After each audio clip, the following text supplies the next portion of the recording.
Fever in my mind.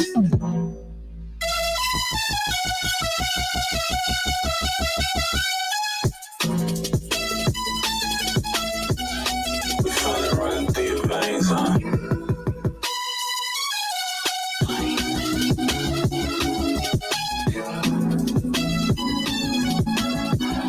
We feel it running through your veins.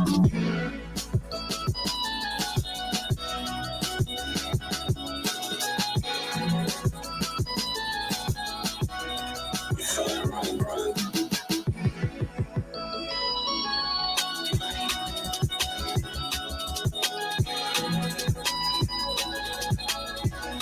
We feel it running through your veins, huh?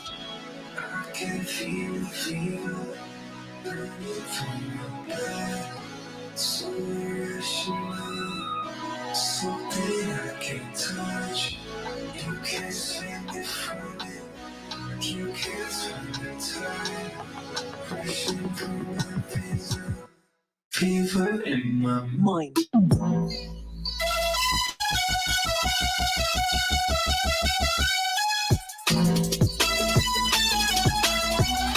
You feel it running through your veins, huh?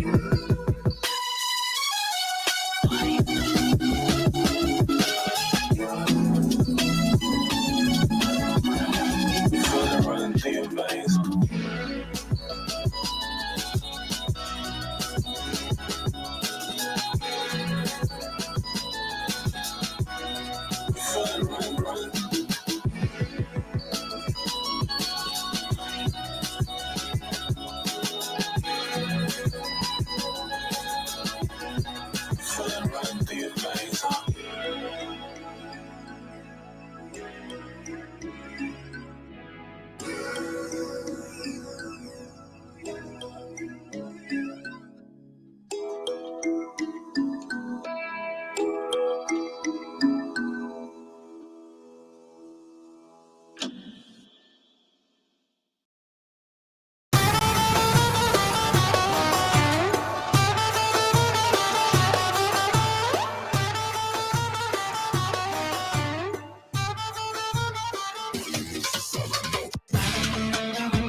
between the beats of your heart. In the space that is empty and feels the most dark. Take my hand, pick me up, reignite my stars. When I dream of a light and I need it.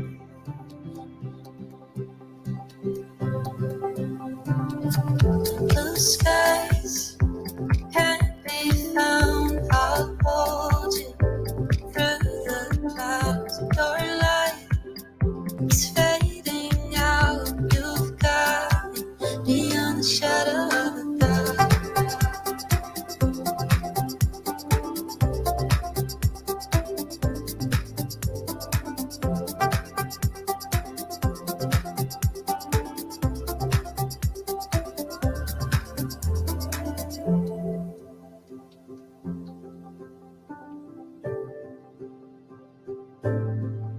It's a breath that unveils the face of the sun. When you're stuck in the depths of the threads that you've spun. Take my hand, pick me up, reignite your stars. When you're lost in the distance and need it the most. And blue skies can't be found. I'll hold you through the clouds. Your light is fading out. You've got me beyond the shadow of a doubt. Beyond the shadow, beyond the shadow of a doubt. Beyond the shadow, beyond the shadow of a doubt. Beyond the shadow, beyond the shadow of a doubt. Beyond the shadow, beyond the shadow of a doubt.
Strictly for that.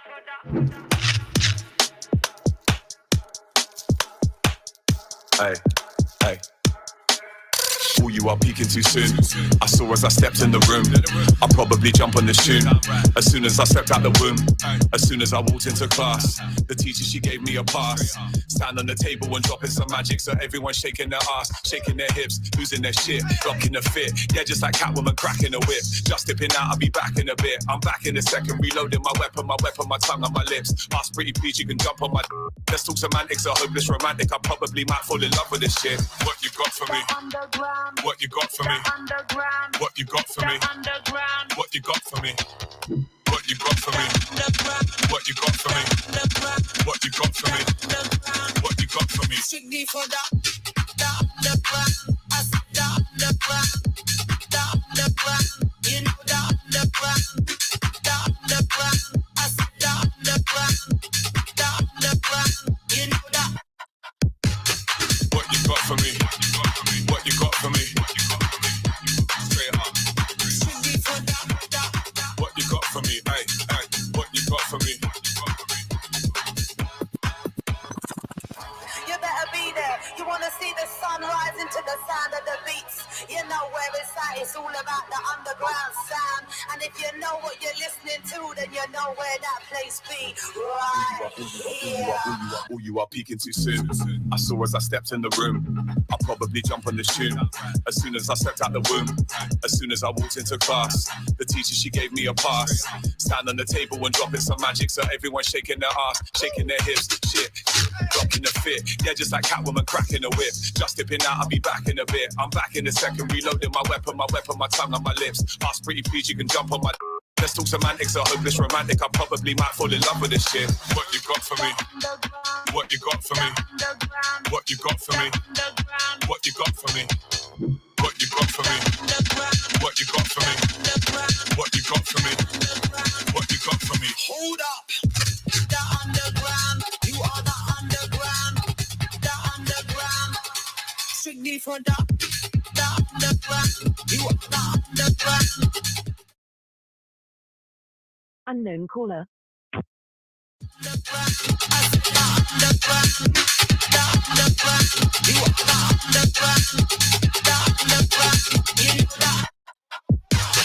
What you got for me? What you got for me? Straight up. What you got for me? Ay, ay. What you got for me? What you got for me?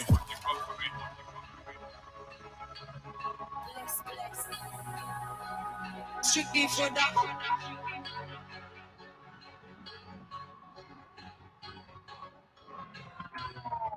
Yeah, I like some of them. I need you in real life, in real life. It's not enough to rewind.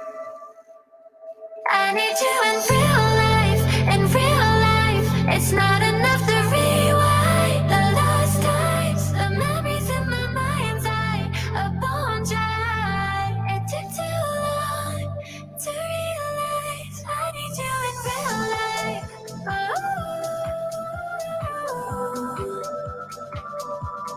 I need you in real life.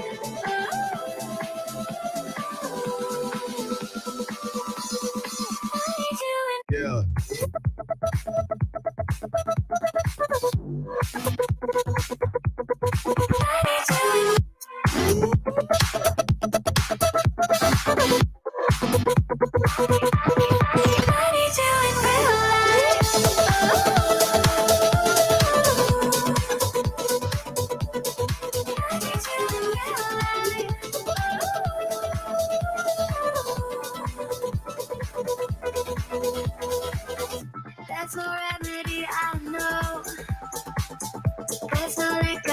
no drug to undo how you left me so alone, remembering the days that we were bound to each other like whiskey and a whole lot of history. Don't know if you miss me the way I'm missing you. The pictures are fading, I swear I can't make it. I need you in real life. It's not enough to rewind the lost times, the memories in my mind's eye, a bone dry. God, I really don't want to start the show because this song is so good.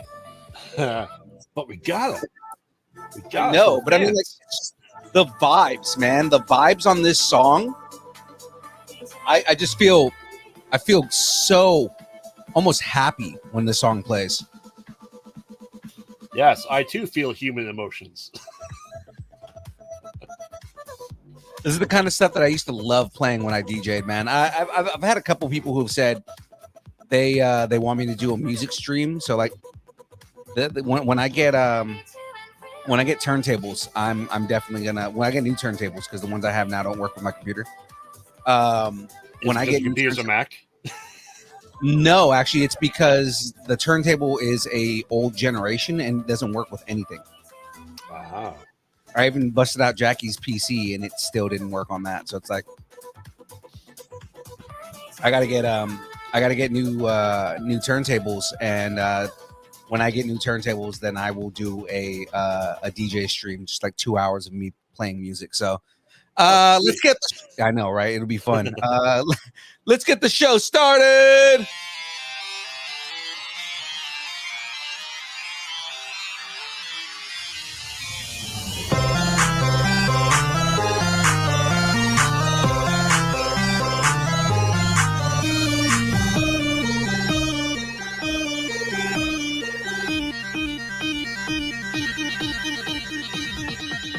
Distance nerding. Hey!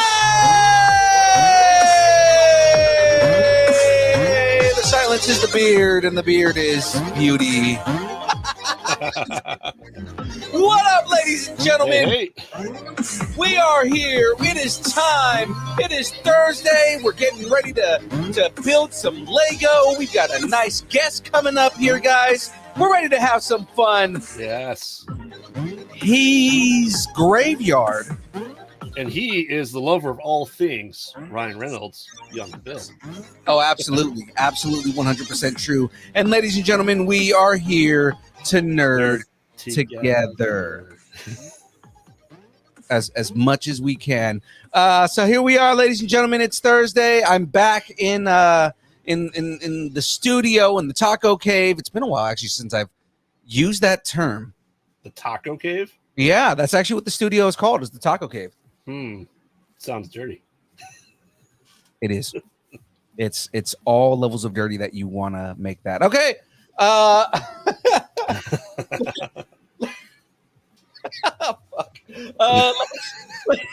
Let's get into the sponsors, guys.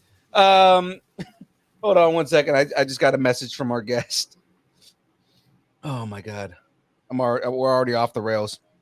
I mean, while you're looking at the message, Let's Create wants to know if you do private parties, Phil. And the answer is yes, on his OnlyFans page. Oh yeah, I do all of the private parties. Guest said that they are in traffic, but they're logging in now, so they'll be on here soon. So yeah, it's a sexy cave. I love our audience. I love the nerds. Darren says some of the most outlandish stuff for being a dude that doesn't really say, like that tries to censor himself. Censor? What's that? Yeah, I know, right? But yeah, this is a show, ladies and gentlemen. I have made a point on Twitch and YouTube to let them know that we post mature content. I was going to say adult, but it's like, no, that's the OnlyFans. But you know, we post mature content, meaning we say this to our guests all the time. Say what the fuck you want. Yes. You know, we're not going to be demonetized mainly because we don't advertise ourselves as a family show. So, Ooh, what money are they taking? I know, right? But The speaking money of from the money from the 3 subscribers that we have on Twitch, which I'm one of them. I was gonna say, which are me, you, and James now. Yes, because you gifted him a sub. Because I gifted him a sub. Speaking of James, am I wearing a cardigan? Yeah, absolutely. I'm wearing a cardigan. That's what I wear. It's sure. Let's go with that. Yeah, see, it's a rated R stream. All right, let's this beer is not intended for young audiences. Absolutely not. That beard is intended for nothing but adults. All right, ladies and gentlemen, let's get into these sponsorships here. Because this show, this channel, everything we do here is brought to you by our good friend at the Cave of Wonders themselves.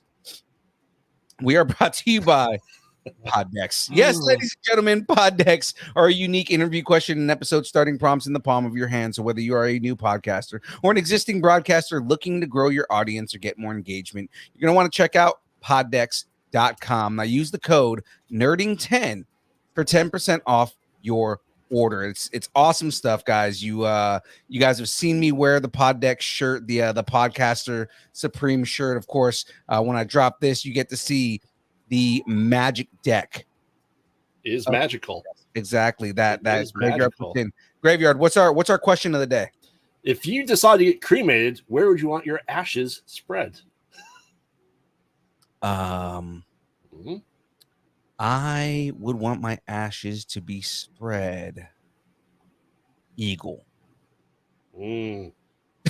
Yeah. See, for me, I would make it into a beer. Or I wouldn't, but I'd have someone make my ashes into a beer and share it with people. Your ashes would be a beard. It's like, this is the ash. It's the ash beard. Mm-hmm.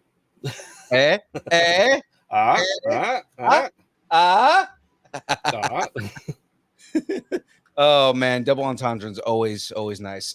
So with that being said, like I said, ladies and gentlemen, head over to poddex.com, use the code nerding10, get 10% off your order. Now, if the show and the channel is brought to you by Poddex, you may be wondering to yourself, what brings young Phil? Why is young Phil always so amped up and have all the energy in the world? You know why? Because, ladies and gentlemen, young Phil is brought to you by, wait for it. Waiting. Wait for it. Dubby! There you go. Like the whole reason that I'm like sitting here pushing it out is because I'm on the wrong page. Hold on, let me stall. Ladies and gentlemen, Dubby. Yes, it's Dubby. Dubby is an emerging brand of energy drinks created to help focus concentration, reaction time with no jitters or crash. Dubby contains no maltodextrin, no sugars, no fillers, no artificial colors or dyes. Now, at Graveyard, I know you ask yourself on a regular basis, what makes Dubby different from other supplements? I stay up late at night pondering these questions. Exactly, right? I'm going to tell you what it is. It's because Dubby is one of the few drinks out there that contains Neurofactor. Neurofactor is a neurotropic derived from the coffee fruit. Neurofactor helps give your brain focus and clarity, while the 150 milligrams of caffeine and 3 essential B vitamins help you stay alert and energized. Find out more about Dubby at www.dubby.gg. Use that code nerding10. Get 10% off your order. How cool is that, man? It's amazingly cool. I mean, anyone who's listening should do it. Do it now. Absolutely. Yeah, do it now. Now. Hold on. Do it. Come on. Do it now. All right, ladies and gentlemen. Yes. So I'm not giving everybody the choice because I just got this flavor back and I missed it for so long. Oh, did you get back from Tater? Yeah, got it back from Tater. I'm doing Push and Punch. Nice. Push and Punch is my all-time favorite flavor, ladies and gentlemen. For those of you who are unaware of what it is, Push and Punch is a fruit punch / lemon lime flavor, and it is freaking delicious. I'm going with that. That is all I'm doing today because I missed it. So yes, Darren, it will give you big, strong muscles like Arnold, but only if you use the code nerding10. Do it. Do it! Come on! Do it now! He's telling you. He's telling you. He's telling you to do it. Mhm. I will shoot your fucking cat. There we go. I feel just like a little girl. All right, ladies and gentlemen, that is it. So let's get into this here. Yes. Graveyard, do you want to read what I wrote, or should I read it? Oh, you wrote it. You can read it. I'm an amazing writer, aren't I? You are. The way you misspelled comic, it was great. Did I misspoke? I fixed it. Don't worry. You spelled comic CLMIC, but that's close enough. Clomic, it's fine. Clomic. It's a clonic. It's okay. It's all right. Who doesn't like comics? Who doesn't like comics? Right. All right, ladies and gentlemen, we had the pleasure of meeting this person at Lake Tahoe Comic Con. Not only did they impress us with their art, they also helped inflate my ego, which is always a positive. How can it get any bigger? Exactly. Right. And that will never backfire on the world in any way possible. So here to promote their new book and their Patreon, please welcome to the show, the one, the only, Chanz Marshall. Hello. How's it going, Chanz? How you doing? Can you hear us? Oh, Can technical you- difficulties again. I think we're getting some technical difficulties here. Please hold while the nonsense continues. Goodness gracious. Hold Oh no. Oh no. on. Okie dokie. Only Vegas gives you car trouble. I know, right? I just got back from Vegas. So I 100% Can get you that. guys hear me? I can hear you. Yes. Can you hear us? Can you hear us? I don't think they can hear us. It's my whole day, if you guys have been wondering. Oh no. Hold on. I'm working on it. Can you guys hear me? We can hear you. Yes. We can hear you just fine. Excellent. Okay, awesome. Yeah, Bluetooth was losing its mind. My phone was like, Signal, what is Signal? It's 1989 in here. Well, we got them back. Let's go. Yay! Audience participation. That's what we want here. Chanz, how you doing? Good. How are you? We're doing great. We're here. We're getting ready to talk you, which is what really matters here. Best Yes. Deadpool ever, by the way. My favorite. I so appreciate it. Like I said at the top when I was doing the intro for you here, you inflated my ego, and that's always a positive. If I had room, I would have taken you home with me. I love it. I love it. I think LeJack says you can keep him. My wife would be like, "No, keep him. I don't need him." Mhm. Okay. Score. So before we get into your story and learning more about you, we've got some questions for you here, right? And these are just kind Bring of them like on. getting to know you questions, all right? Of course. If a movie was made based on your life, who would you want to play you and why?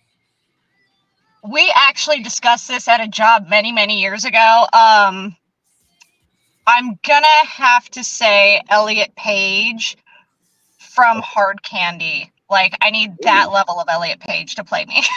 Elliot Page is an amazing actor to begin with. So I mean, Mhm. Yeah. I don't think there's anything I've seen that Elliot Page has been in that I didn't enjoy. So Yeah, but we need like strong emphasis on the Hard Candy role. okay. We'll take that. I dig it. So we have a segment on our show called Growing Up Geeky. What did you geek out on when you were a kid? Oh my gosh, so many things. It started when I would religiously watch Mega Man at noon and eat my Yes, ramen noodles yes. for lunch. Just fun fact. Graveyard does a show called Retro Alcove. And how many versions of Mega Man have you played on that so far? 4 so far. Just Yeah. started the X series. Oh, wow. I can beat Mega Man X in probably about 30 minutes. I played it that much growing up. So That's awesome. And then so you were going on from there. What else did you nerd out on? So I start off with Mega Man. I remember eating lunch every day at 12 o'clock, watching Mega Man. I then jumped to Sailor Moon. My first job, actually, I worked for store credit at a comic book store in the mall, setting up for birthday parties. And so at the end of the day, they'd add up my hours and how much I made, and I could run around the store, and they just ring me up with my store credit and send me on my way. That's pretty Wow. dope, actually. Right? Yeah. I'm not gonna lie. I'm a little jealous of that. Mhm. Yeah, it was pretty amazing. I'm like, you really just dropped me off at the mall and said go earn your keep. Okay. Wow. That's great. I can't imagine a job ever letting me do that. Well, I mean, this was also back in like the super early 90s, so Ah, yes, the 90s. I miss them They're just a couple years ago. just a little. It's like the other day. Oh, yeah, absolutely. Oh, man. So the Mega Man, you're talking the 90s cartoon Mega Man, right? Yeah. Awesome. I have that on DVD. I love that show, especially where Mega Man X makes an appearance. Oh my goodness, I haven't watched it. I'll be honest, I haven't watched it in a long, long time. I just remember how awesome, like Rush was basically like a robotic Scooby Doo. It was. Oh, absolutely. Exactly. Yes. Oh, yeah. And that poor Roll, she just had to have a vacuum for her hand, essentially. So it's okay because sexism isn't a thing, you know. Just it's not. Right. Oh God, we're already off to a great start. Oh, yeah. Totally. Wow, that's great. Wants to know what your favorite boy band from the 90s was. I'm an NSYNC guy. I'm sorry. I'm just throwing that out there. You don't want to Yeah, go I with think I was an NSYNC kid. NSYNC. You gotta date yourself. You gotta say New Kids on the Block. Come on. No. New Kids on the Block kind of make me sick. Oh, no, Or you know what? No, I take that back. I was a Savage Garden kid. There you go. Savage Garden. That's Chicky Cherry Cola. yeah. That's right. And Third Eye Blind. Mhm. Yes. Okay. So you were more of a rocker then, like in the 90s. We listened to whatever was on the radio. I didn't get my first CD till I was in 7th grade. Because I remember having Nevermind and Dookie, and those were like on repeat. Oh, absolutely. Yeah, that sounds about right. Like we're talking early to mid 90s, right? So it's like I'm rocking out to Dookie. I'm rocking out to Nevermind. This is back when Kurt Cobain was still alive. Yeah. Absolutely. Rest in peace, Kurt Cobain. Absolutely. Rest in peace. All right, but let's get into more about Chanz, shall we? So you're a comic book writer now, correct? That's how you're at the con promoting that. Is that how you I am. This is a first new bold and oh so brave step for me. Ooh. Right, 'cause So you started off as an artist, right? Yes, I did. Mm-hmm. So what convinced you to go into comics then? I always joke and say that I was bullied by my patrons, who I love more than anything in the world. I've always loved comics, the Western style. My first comic that I ever owned was Lady Death. Mm-hmm. Okay. And I've always had a love for it. But growing up in the art community I did, it was always, well, you're not their level, so you can't do it. Or I wouldn't have the determination to finish it. I get like 5 pages in, just be like, nope, I'm done. So I had written this story out about 10 years ago, and I'm like, I want to do something more with it. And they're like, this is your time to make a comic. Wow. And I was like, but what if I don't finish it? What if I get burnt out? What if it's not consistent? They're like, nope. You said that about the tarot deck? Do it. You never know until you try. They used my own motto against me. So rude. No, but I mean, it is. But I love that. But I love that your community band behind you and said, no, you do not have a choice. You're gonna do what you set, like what you're setting out to do. and we're gonna make sure that you fulfill it. Like, not everybody has a community behind them like that, and that's awesome. Oh. No, and I'm so grateful for them. I couldn't be where I am today without them at all. So, without spoiling anything, can you tell us about the comic you're writing? In a nutshell, it's literally super cliche about a woman who's finding herself and finds out who she is. But that is, yeah, it's a story of self-discovery and angsty romance, and I love you, but I fall on a sword before actually admitting it. So Literally. I can work that into it. That character does have it coming. I could, yeah, you know what? I'm gonna go home and work on that now. So Just for you. Just nice. so just question on that. What's the character's name? The main character, her name is Z-I-E, and it's short for zombie. Oh, I dig it. I know, super creative on the naming front. nice. I dig that. How many have you written and made so far, book wise? This is the first one. I put my big girl pants on and had the first chapter professionally printed. I spent the whole year working on the first chapter, which is 21 pages. In January, I'll be starting the second chapter. Nice. So how many pages is your first book then? 22. 22? Yeah. That's actually a fairly large book for a first book. That's not bad. Yeah. Is it? I feel like it's super small. Well, like your average comic is about 16 pages. So Oh, fair. You got a point. Yeah. yeah, so it's like, going into, you said 24? 22, and then with the cover art, it's 24 pages total. Yeah, so I mean, like it's but that just means you have more story to tell, and that's I enjoy when they're longer, because that means I get more story out of it. Yeah, exactly. And if I did the math right, it might be longer, but right now we're looking at an 8-book series. Okay.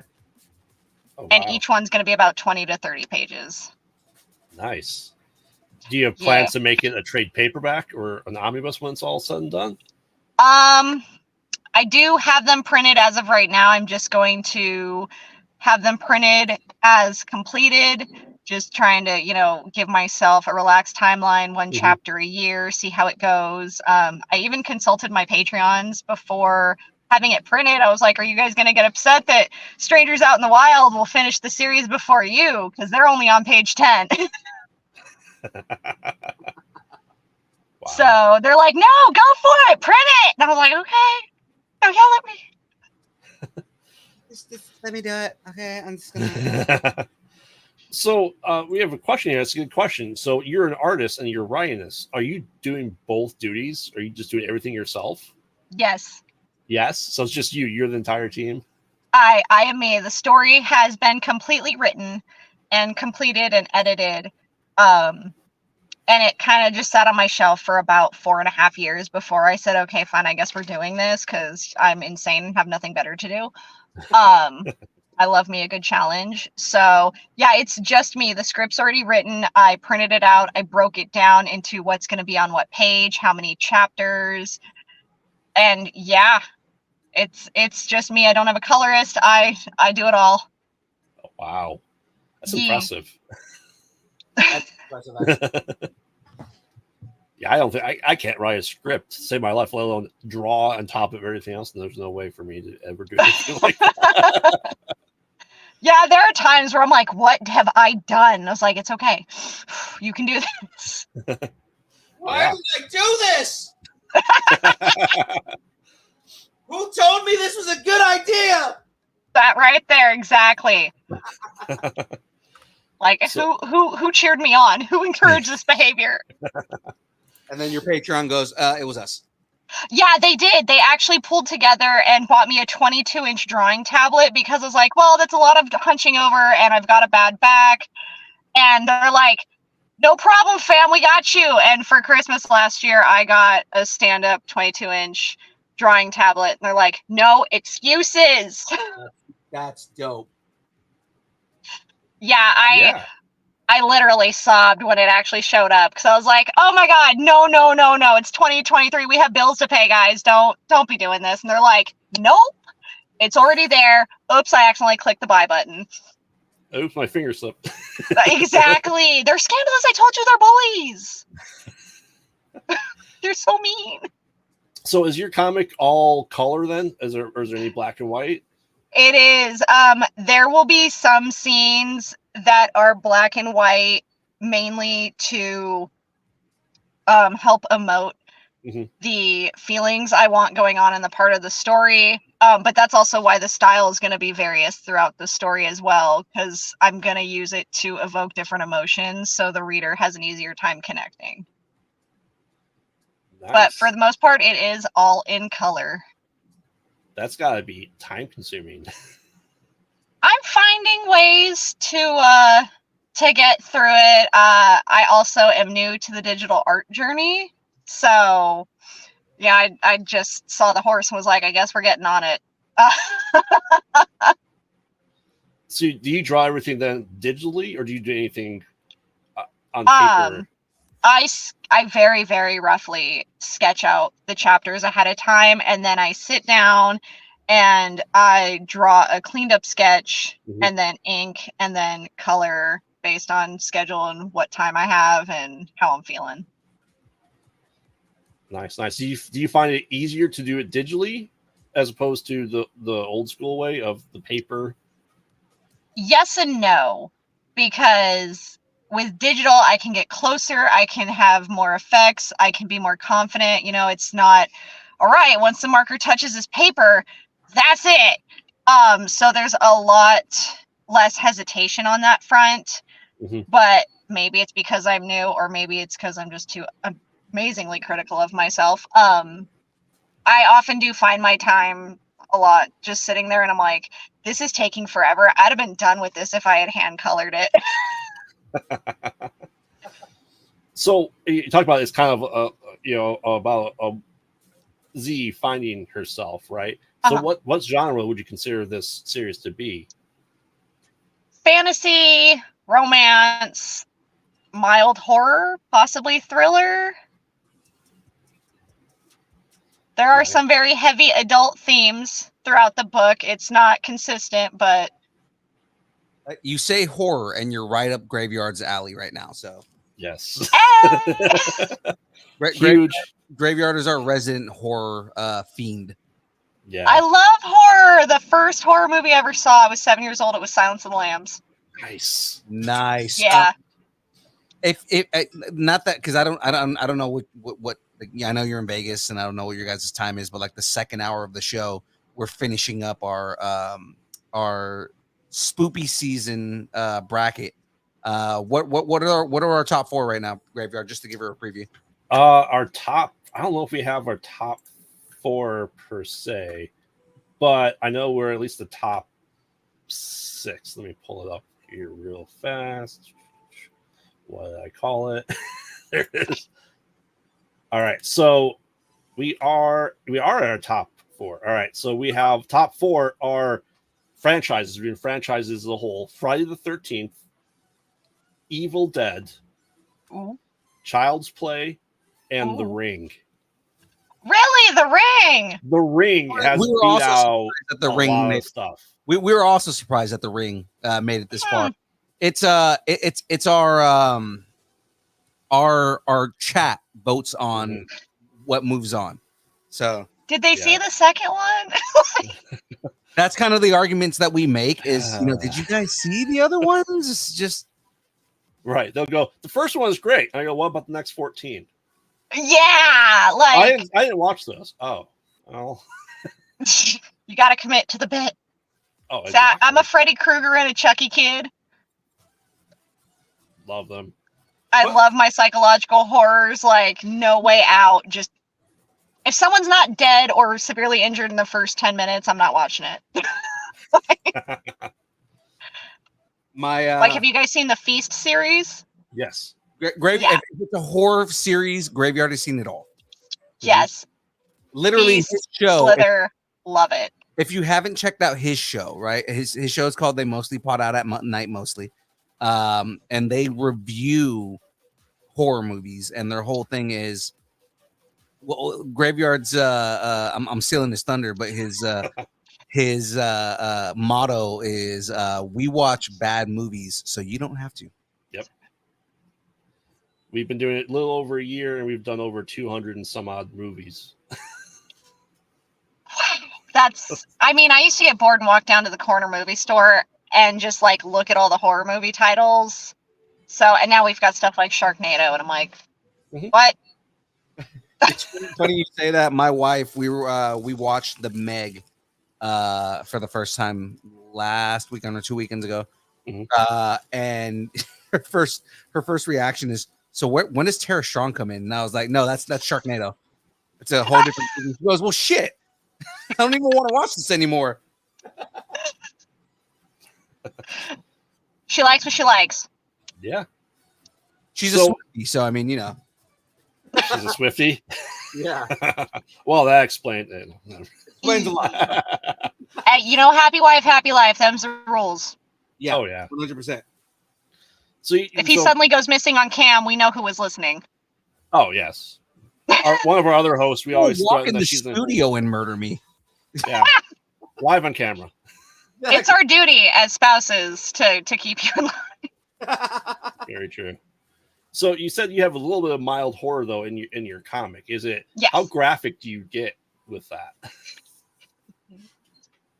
I know this is like at the current moment, large amounts of dismemberment. Yes. This is like Graveyard's favorite question to ask is like, how gory is gory for you? I will I'll DM you some sketches. It's yes. Because the more gory the better. Oh, absolutely. Yeah, it's pretty rough. Like there's gonna be I'm gonna have to put in a whole page of like, if you are sensitive to the following, high trigger warning, just put the book down and don't read. I'll just tell them to read it more then. You know, like I want to be considerate because So chat wants to know, is there nudity in your comic? Because nudity is important. Hell yeah. Yeah. Titties. Dick. Okay, I'm sorry. Ass and titties. Ass and titties. Ass and titties. The main venue is a brothel. So That's right. So okay, so just to kind of like expand again without giving away any spoilers, of course, story, but like, you know, we know it's a story of self-discovery, right? Kind of give people the background, like what's kind of like the situation going on in the book. Like give them the why should we be interested in reading the book? You wake up and this is just your life now, and you've got a feeling that there's something someone's not telling you. After 40 plus years, you get mad. You're like, I'm going to go do my own thing. You're not answering my questions. Deuces, I'm out. You go live your own life. And it's one of those things where you get up and you're just like, I wasn't even looking for these answers, but the universe just said, this is your time to shine. So pony on up because we're learning. Nice. And once that ball starts to unravel, I mean, it's very fast, and the universe just, here's all this information, enjoy that, and unpack it at your will. Interesting. I am intrigued. Especially with, you know, all the gore too. I mean, he's like, hold on. Gore and titties. This is a 80s movie. There are also corsets and boots. There you go. Also, and I guess vague bestiality because mythical creatures. Yeah, something for everybody. I don't want anyone left out. Rusty X is just like, right? Yeah. So, where did your inspiration come from this story? Actually, it started with a fight I got into with a romantic partner a long time ago. I was super mad. We had just gotten a heated debate, and I pulled out my notebook and started writing.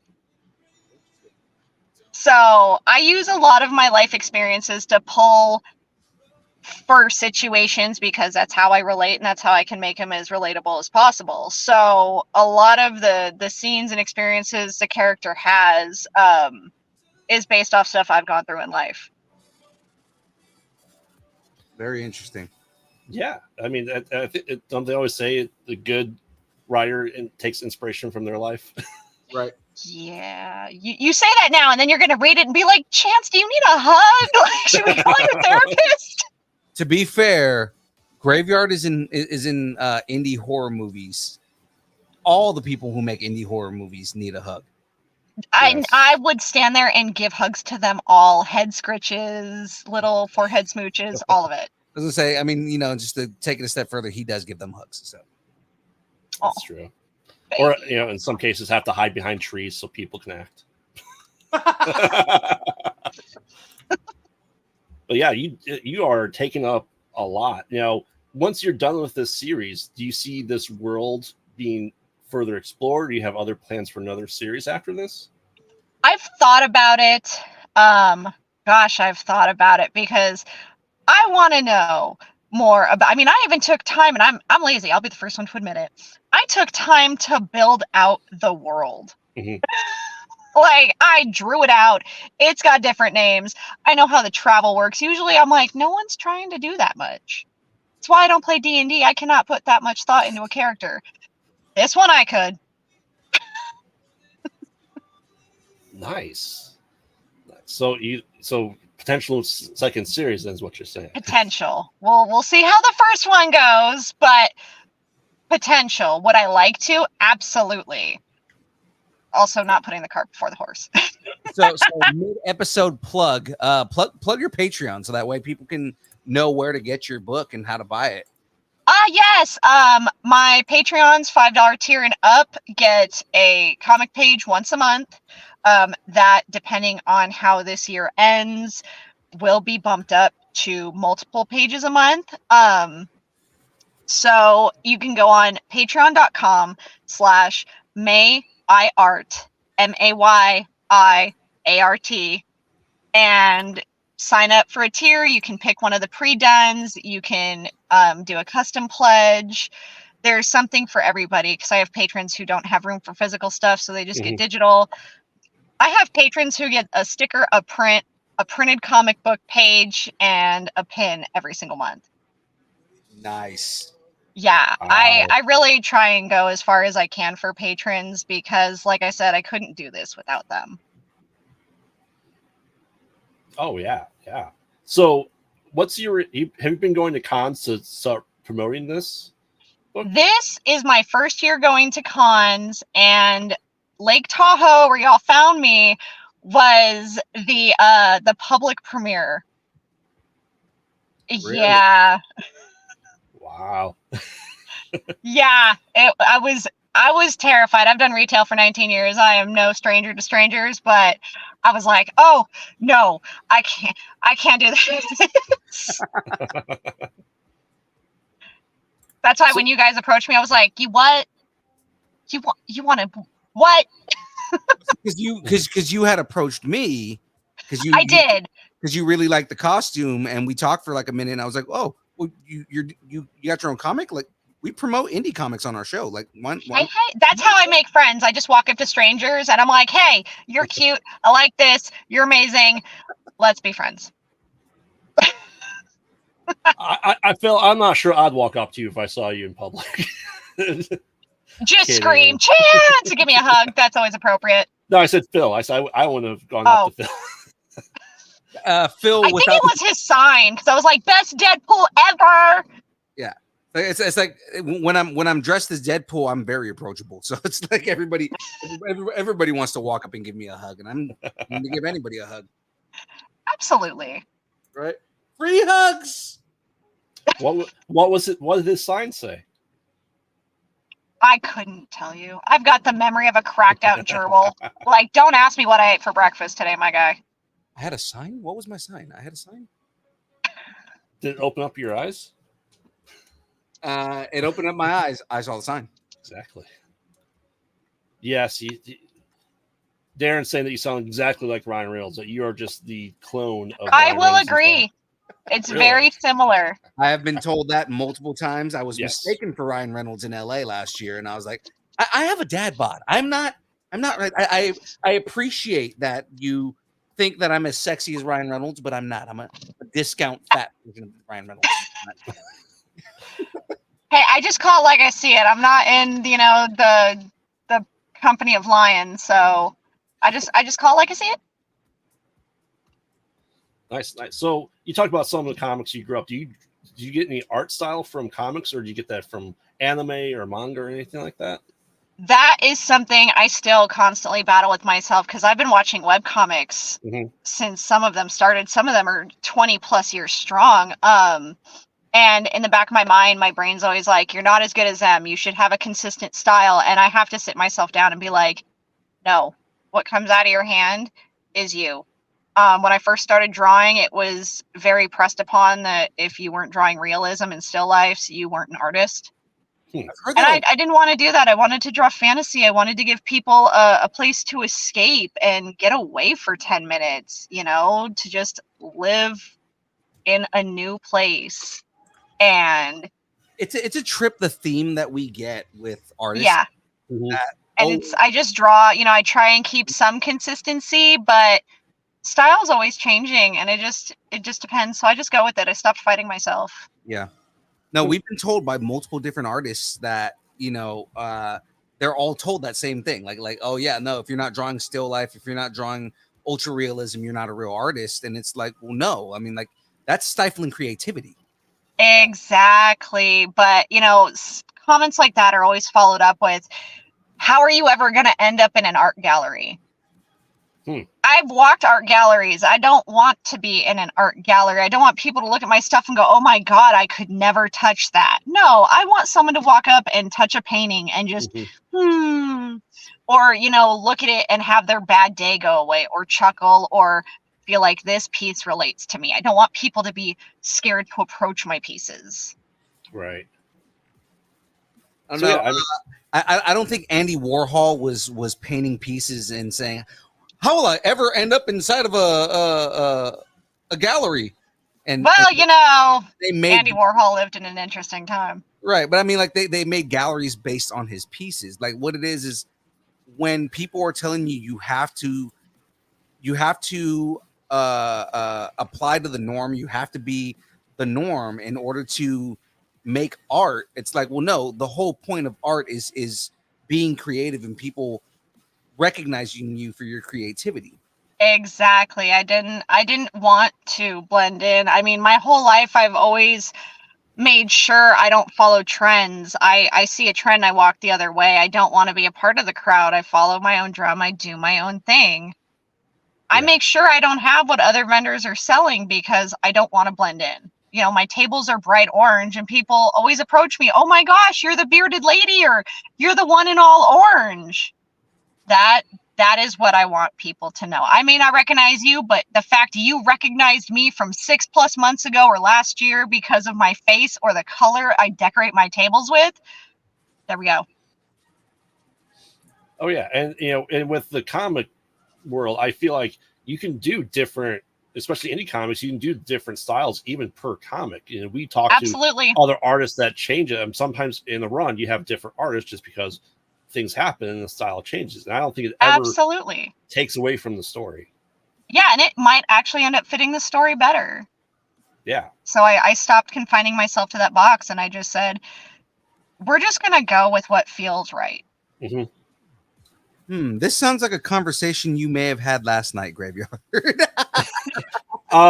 Yes, a little bit. So no, it's awesome. Like lean into the changes. That's all you can do. And absolutely. Art is art. Comic is a comic. The story is there. It changes. So what? Exactly. But also then we get Beast with whiskers. So no, everybody's got their thing. So cake, eat it. So someone in chat wants to know, do you have any formal training as an artist or are you self-taught?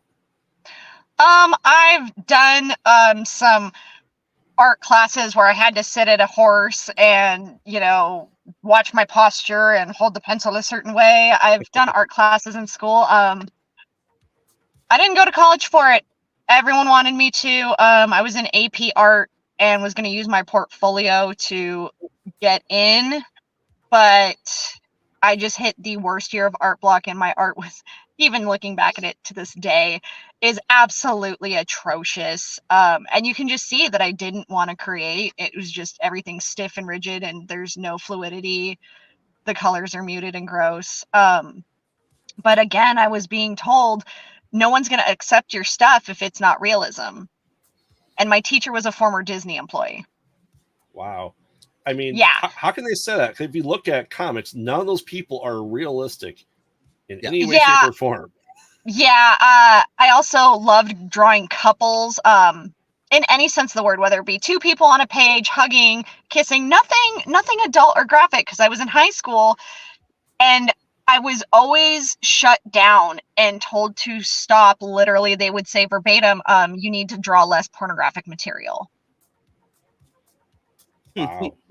Yeah, so I just very slowly, I had to learn to keep my art to myself. I had someone get mad. I did a piece for an old friend whose husband had cancer and they'd been married for 35 years. So I drew a piece of them, and they're huge fantasy artists, fans. And I remember someone looking at the piece and going, "Why does he have lips?" And I'm like, "Why do you have lips? Like, what kind of question is that?" It's funny how like people will have like these kind of weird skewed views of like what art should be, and like what really throws me off is a former Disney employee saying, "Oh, you're never gonna do this." Like, do you not know who Don Bluth is? Yeah, it was a bunch of like, "Wow, you really said that to me with your whole chest." Okay. Yeah. Like I just didn't argue. Like I was like, I'm done.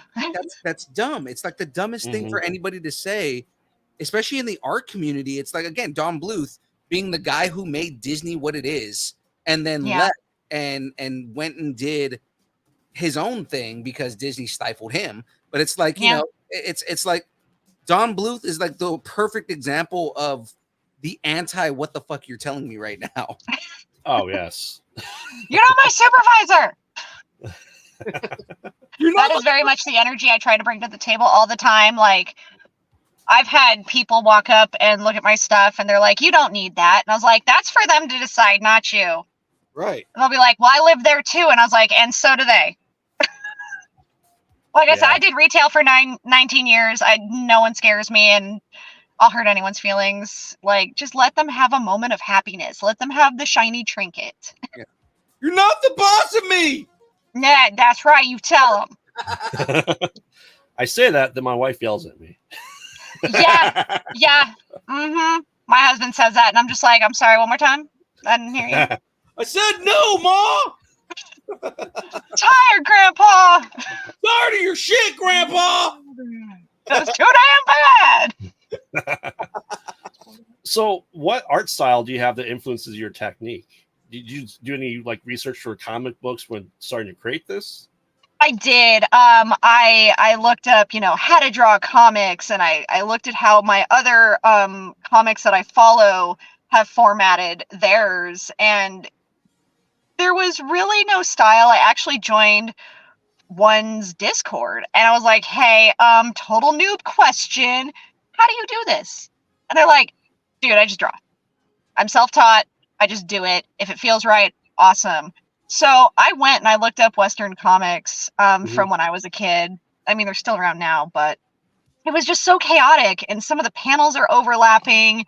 So I tried to look deeper past, how to draw. And I would look up stuff like what makes a comic panel flow. Because that was my hardest thing, is portraying the fluidity of a scene. And like the first book takes place in one location. And it was so hard to have to keep reminding myself that. And at the end of it, I was like, if I never have to draw the inside of this building again, it will be too soon. Like, I don't even want this place to exist anymore. We done. All right, I'm over it. Yeah, pretty much. Nice. Do you have a favorite comic book artist at all? Oh gosh. Currently they're online. It's I forget their names. It's the person who draws Trying Human and Monster Soup. Hmm. Yeah, I've been following Trying Human since I was in high school, so about 17 years. And same with Monster Soup. So Nice.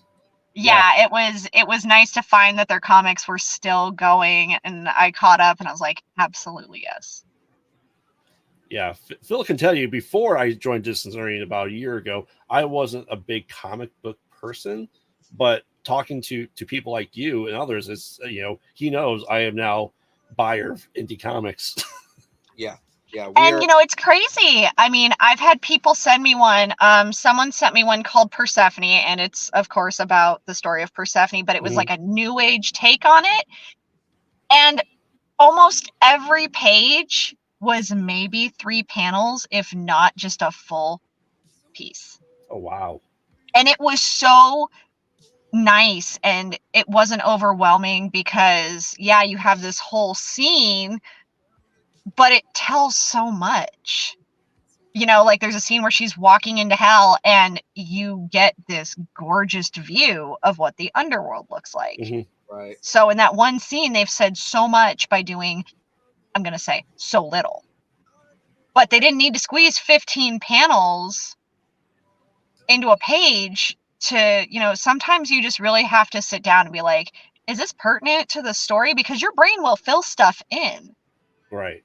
But it's no good if I'm just making you go cross-eyed, and if I'm zoning out on a book because I can't focus or my brain's just, the hamster's getting overwhelmed, I won't read it. If it's too busy and I can't focus on it, I don't feel like I'm going to appreciate it properly. Yeah. I mean, so with you being by yourself creating this comic, do you think you have a leg up over other people that have to work with a team, that you have a writer that has to convey to the artists? I talked to a few comic book artists at Silver Age Comic Con, and they were like, yeah, here's my colorist and my writer and my sketcher. And I was like, oh my gosh, because on top of holy cow, you have to pay these people. That, like, if one doesn't agree with the other, there's going to be a problem if there's a butting of heads. And I was just looking at him with my jaw on the floor, and he's like, yeah, how many people do you have on your team? And I said, I just do it myself. And he's like, how? Yeah. And I was like, is that not something people do? And he's like, no. I was like, wait, are you telling me I like magically unicorned this somehow? He's like, yeah, you will hardly find, at least there's a writer and an artist. I was like, that's me. He's like, I don't know how you do it. He's like, I'm constantly fighting with my colorist to get back on track, and they got into 3D printing, and now he doesn't want to work on the comic. And I'm sitting there thinking to myself, well, yeah, your colorist does have a life outside of coloring your book, but I'm also a bit of a control freak. I mean, I've got a whole personality disorder based off it. So if anyone's going to be mad at how it's produced, it's all on me. Yeah, I can sit there and scold myself till the day is long, but I can't trust my baby in someone else's hands. I hear that. Wait, so you were at Silver Age Comic Con? I was. How close to the stage were you? I was not. I was by the registration in the back. So you didn't hear any of our interviews then? No, it got so loud in there. Yeah. So anytime you do any Colossus Girl shows, we're the ones that do all the interviews on stage. Well, I'll see you guys next year then. Yep, absolutely will. Nice. Well, you'll see him and James. I'm way far away from them, so he's closer to Chicago. Yeah. But if I don't know, so Kaboom Con that's coming up next year.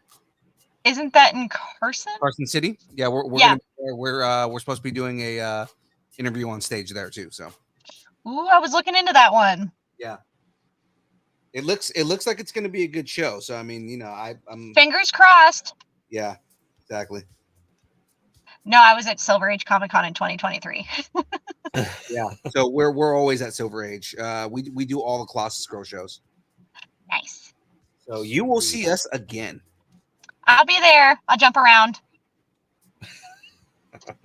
Sweet. So, Be like, hey, it's that crazy lady we talked to.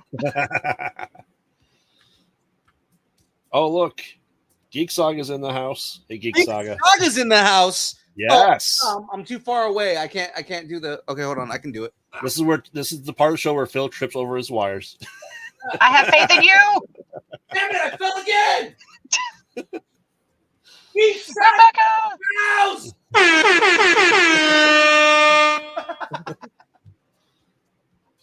This is why my wife like hates this, because she just hears me screaming at the top of my lungs in my house. Mhm. So, yeah, we have Let's Create in the chat here. He's also is creating his own comic and artist. I think he does it all, doesn't he? Phil? Yes, he also Darren? does Yeah. it himself. So, Right. Darren, you do everything yourself, right?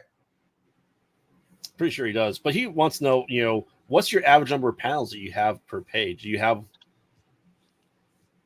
That's a good question. I've never counted. I'm going to say maybe, depending on what I'm trying to convey, it could be anywhere from as small as 3 to as many as like 5 or 6. Again, if it's a bunch of tiny panels, then absolutely. If I want you to feel overwhelmed and just kind of like boom, boom, boom, boom, boom, then I'm going to put more panels on the page and they're going to be small and packed together. But there are a few scenes where it's literally just one big and then a little handful of smaller panels. Sweet. So, what's the reception that you've been getting going to the one con that you have to the book? One more time? What's the reception been to your comic so far that you've seen at the cons? Tahoe, like I said, the Sin City Anime will be the second convention I've brought the comic to. So we're gonna see. It was really exciting. I had one comic book vendor who I met when I first started doing fairs, and he was like, "Oh my gosh, you have to sign this!" And I was like, "I have to what?"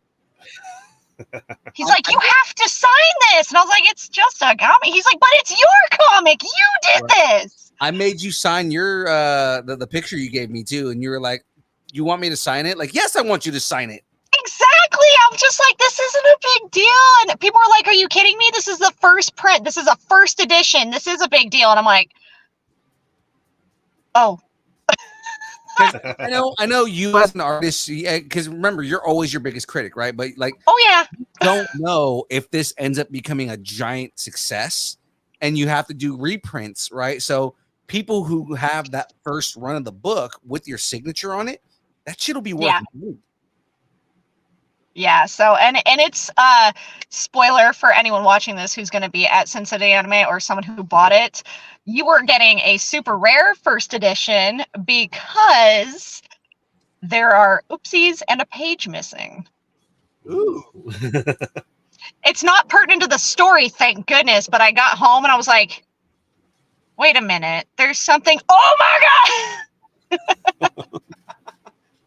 And the So best, there's 9 copies left of this super ultra rare funky release. again, because I'm talking about like, if this book were to just randomly take off, right?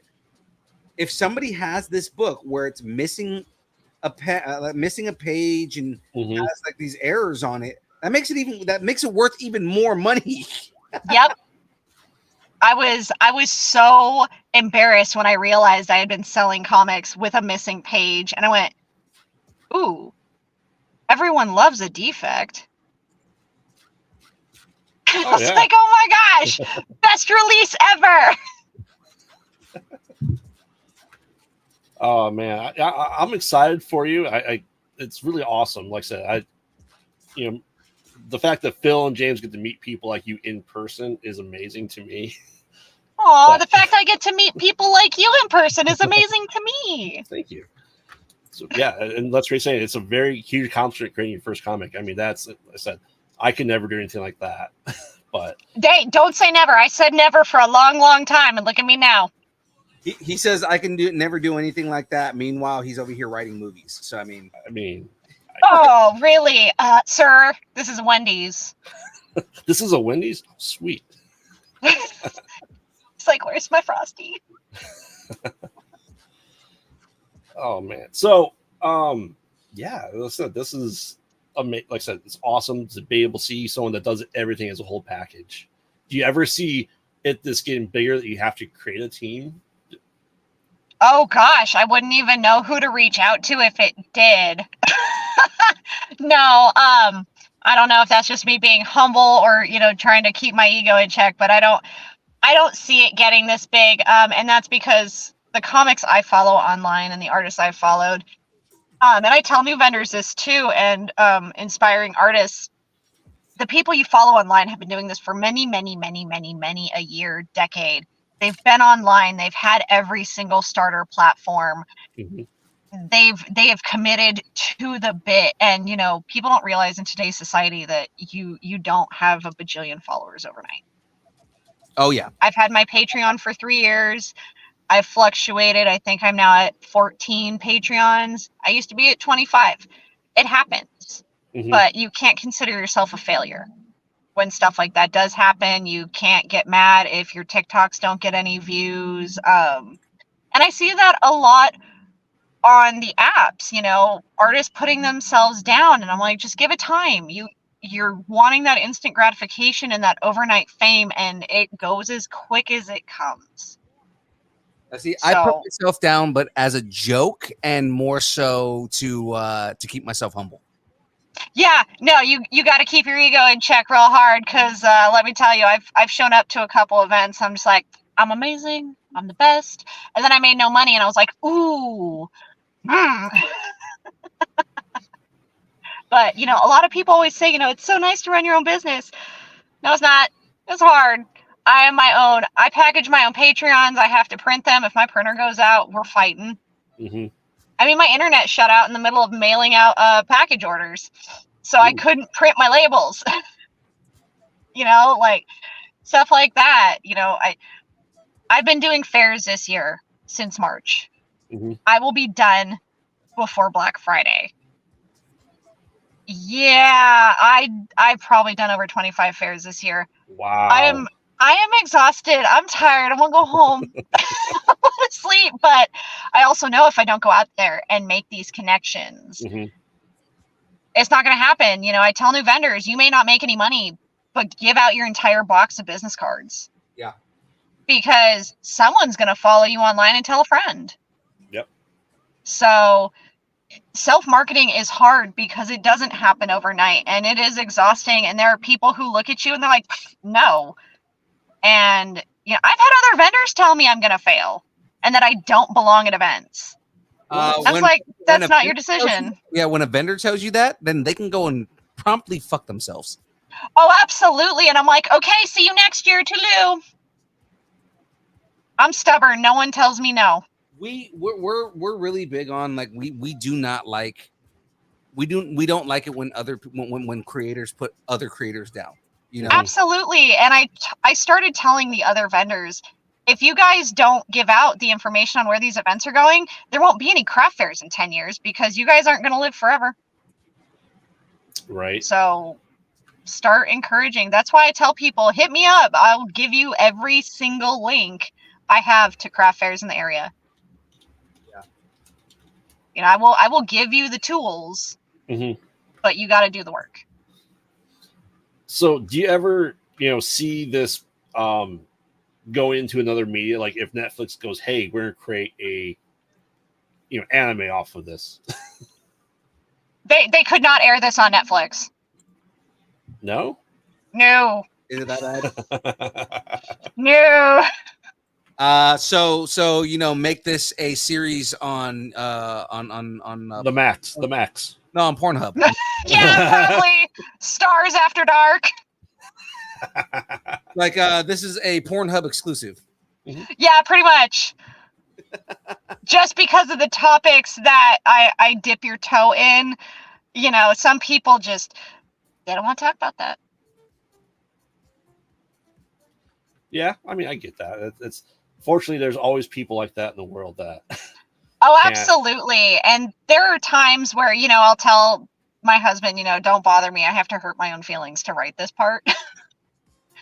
Because I have to sit down, and if it was a scene based off an experience I pulled from, Mhm. I now have to dig up that memory and possible trauma, and I've got to sit with myself and reflect on it. That way I convey the proper emotion. Like if I'm drawing a sad piece, I will listen to Arms of the Angel by Sarah McLachlan. Oh, that's the worst song ever. Oh, an angel. I will invoke the emotion to make sure I feel what I'm drawing, because that's the best way I can do it. Mhm. That makes sense. Absolutely sense. So Draw from experience. Yeah. Sweet. Oh, Let's Create wants a distance learning after dark. No. There is distance nerding is distance nerding after dark. Right? I mean, only nerds. Mm-hmm. Just saying, there's a huge thing for bearded guys out there right now. There is. Huh. Shall I let my beard grow out again? I know Graveyard's going to say yes. Yes. Yes. Yes. If I have to grow one, you have to grow one. It's only fair. Sometimes I have to give him pieces of my beard just so he can feel like he has one. Yeah, just get him some toupee glue and just, pat it on, give him a little starter push, Hey, some my beard is extensions. not See, that bad, okay? that's love. Yeah, but you trim it, and that's a sin. I do trim it. Blasphemous. Oh, man. So, let's get back to learning about you, shall we? Oh, goodness. Okay. What would you think would be the worst movie sequel ever made? Mine is The Happening 2. I didn't even bother watching the first one. Oh gosh, there's so many sequels that I'm like, we could have gone our entire lives without this. Oh, I was just talking about this earlier too. The Ring 2, because that's the first one I can think of. Like, I was so disappointed with the ending of that. But yeah, there are a ton of movies where I'm like, why any Disney sequel? Yeah, I said it, Disney fans. Any Disney sequel. Any Disney sequel that doesn't make sense, because there's a lot of them that don't make sense. Some of them Most of them don't make sense. We didn't need Fantasia 2000. No. That's exactly when I say some that don't make sense. Like when they make 17 Lion Kings, like you don't need. You Bro, for real, like, why did we need Lion King 1/2? Like, come on. Or the straight to DVD, straight to video ones, like Land Before Time. Land Before Time has about 500 sequels. That's something different. I cannot stand that series. I was thinking more Little Mermaid 2. Yeah, no, I would, again, none of the princess sequels were necessary to me. Like, leave my imagination alone. I gave them a happily ever after. Off with you. No, stop narrating my imagination. The only Little Mermaid that we need is if they decide to make her a green sea monster and she commits suicide and becomes sea foam. That's the only one we need, because that's the original story. Yes. Yeah. I do have I got for my daughter the original German fairy tales. Nice. Yeah, and then you get to read how fucked up those stories are. Absolutely. Oh, I love them. What are you talking about? They're perfectly fine. Absolutely. They're perfectly fine for fucked up stories. Hey, Exactly. It's 2023, so it's appropriate. Yes. So if you were to, who would you like to most sit next to, dead or alive, on a 10-hour flight?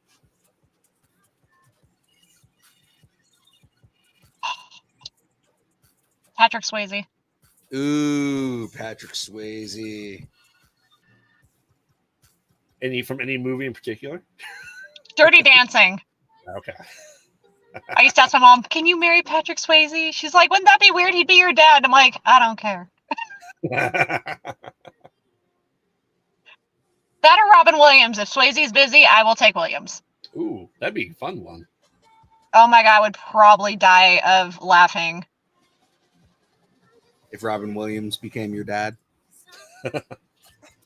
If If Robin Williams became my dad, I'd probably be a lot better off in life, like mentally, but that's for another story.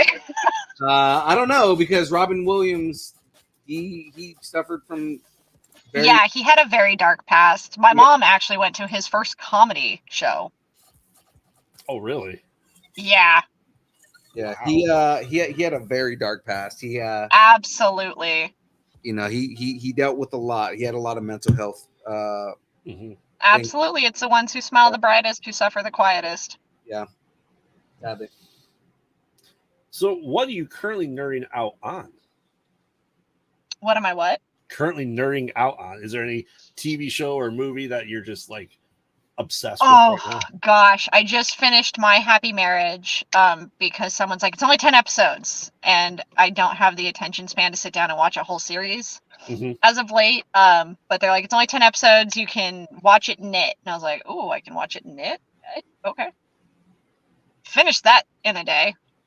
The one on Netflix, Tales of the Ouku, probably just butchered that. It's pretty much the story of a brothel. It's really good. And then I just finished, oh gosh, the new one that just came out on Netflix with all the Ubisoft references. Captain Laserhawk. Oh, Captain Laserhawk. We were just Wow. Yes. haven't watched that So I need that in my life because that was amazing. Sweet. Yeah, That's if awesome. I really like something, I will inhale it as fast as I can and then be sad that there's nothing else left. It's like eating your favorite burrito and being like, oh my god, someone ate my burrito, it's gone. Well, see, then you just get into anime, and they have Exactly. just get into anime. They have like 5,000 episodes in 2 years. You know.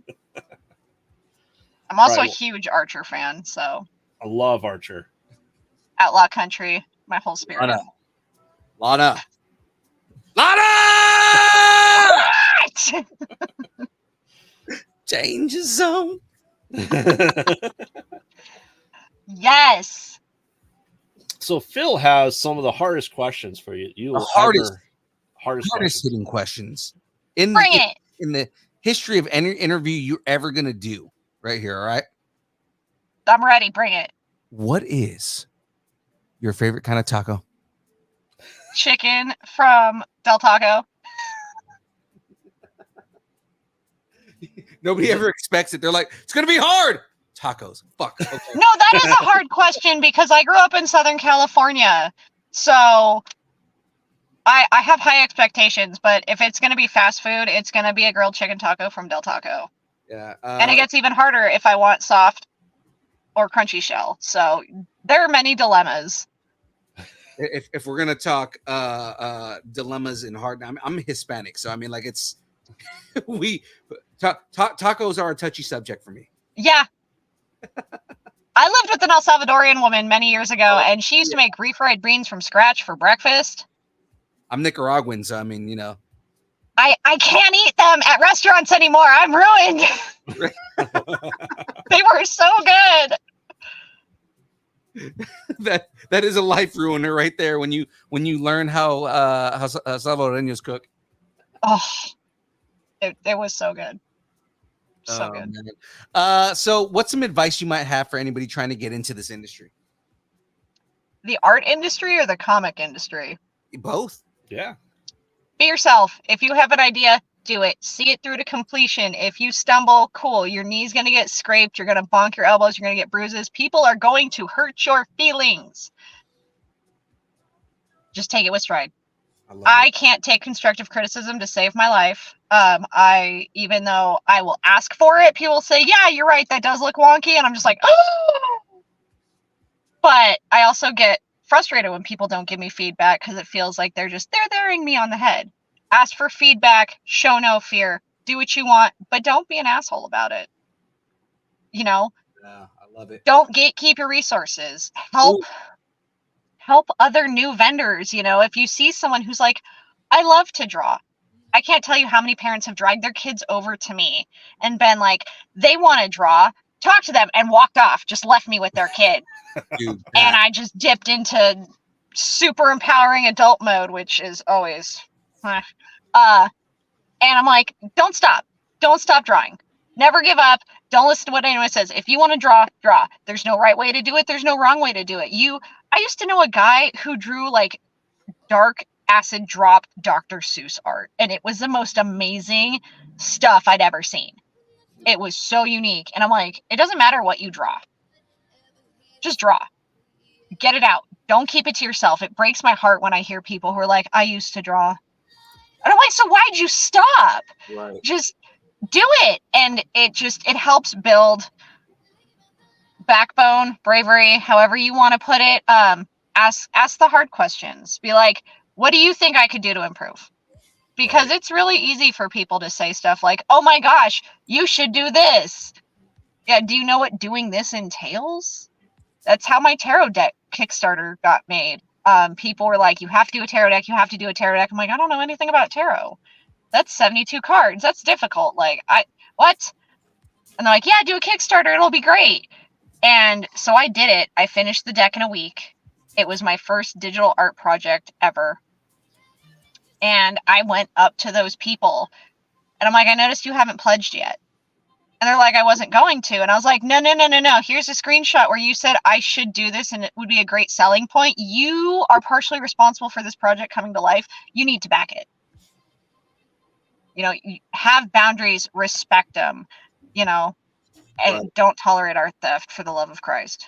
Don't do it. Don't be a thief, you know, but, you know your boundaries and stand tall. You know, if people say you should do this and you end up doing it, demand that they support you. Take a card, post a picture online, do something. Yeah, I tell people, follow me online. It's just as good as a purchase. Mm-hmm. You know, today in social media, that's how we market ourselves. Right. So, you know, I tell people, take a peek, take a card, both are free. I dig all this. I love all of the advice here. This is great. Yeah. Yeah. No, I'm very blunt. I used to work in jewelry for commissions. So on holidays like Mother's Day, I would see guys walking with women. I'm all, hey, did you buy her a gift yet? And a couple of them would be like, mm-mm. And I'm like, come here. We have a sale. You stay over there. You come here. And 3 out of 5 times it would result in a sale, even if it was a little $10 sale. And I was like, why was that so hard? You have to put your foot in your door. You have to be not so much loud and abrasive, but you got to turn your own lights on at night. You have to. You know, no, everyone may notice you, but you have to flip that switch. And it is absolutely terrifying. Like I said, I've been doing this for 3 years. And when I did it at Lake Tahoe, just with those comics, I was terrified. Mm-hmm. Not only because that's a huge part of me, but because it's new and the thought of, no, why would I buy that? Because that hurts, but it's the risk we take. Right. And had I not brought those, this would not be happening. Yeah. It's absolutely fucking awesome, and I love this advice. Okay. Who would win in a fight? And this all depends on whether you know this comic or not. Who would win in a fight? Liv Moore from iZombie or Z? Z. And I'm not saying that because she's my baby. I'm saying that because she's literally stitched together, so no need for repair. Okay. All right. So what's next for you? Promote any show that you've got going on or anything that you got coming up. Ooh, this weekend we will be at Sin City Anime at the Gold Coast Hotel in Vegas for 3 days, Friday, Saturday, and Sunday. We've got bags, hats, 9 comic books left, light up portraits of the main characters. I even did a backpack. We also have handmade refillable sketchbooks. And then after that, I will be back in Reno at an event called Fleas the Season for the punk rock festival. And then after that, I will be a vendor at Snafu for 3 days in November. And that will be the end of me for the year. Nice. Feel it. That is awesome. So where can everybody find you? Where can they follow you? Where can they learn more about you and your book? And plug your Patreon again. Give me all your pluggables here. Absolutely. You can find me at Facebook, facebook.com/mayIarts with an S.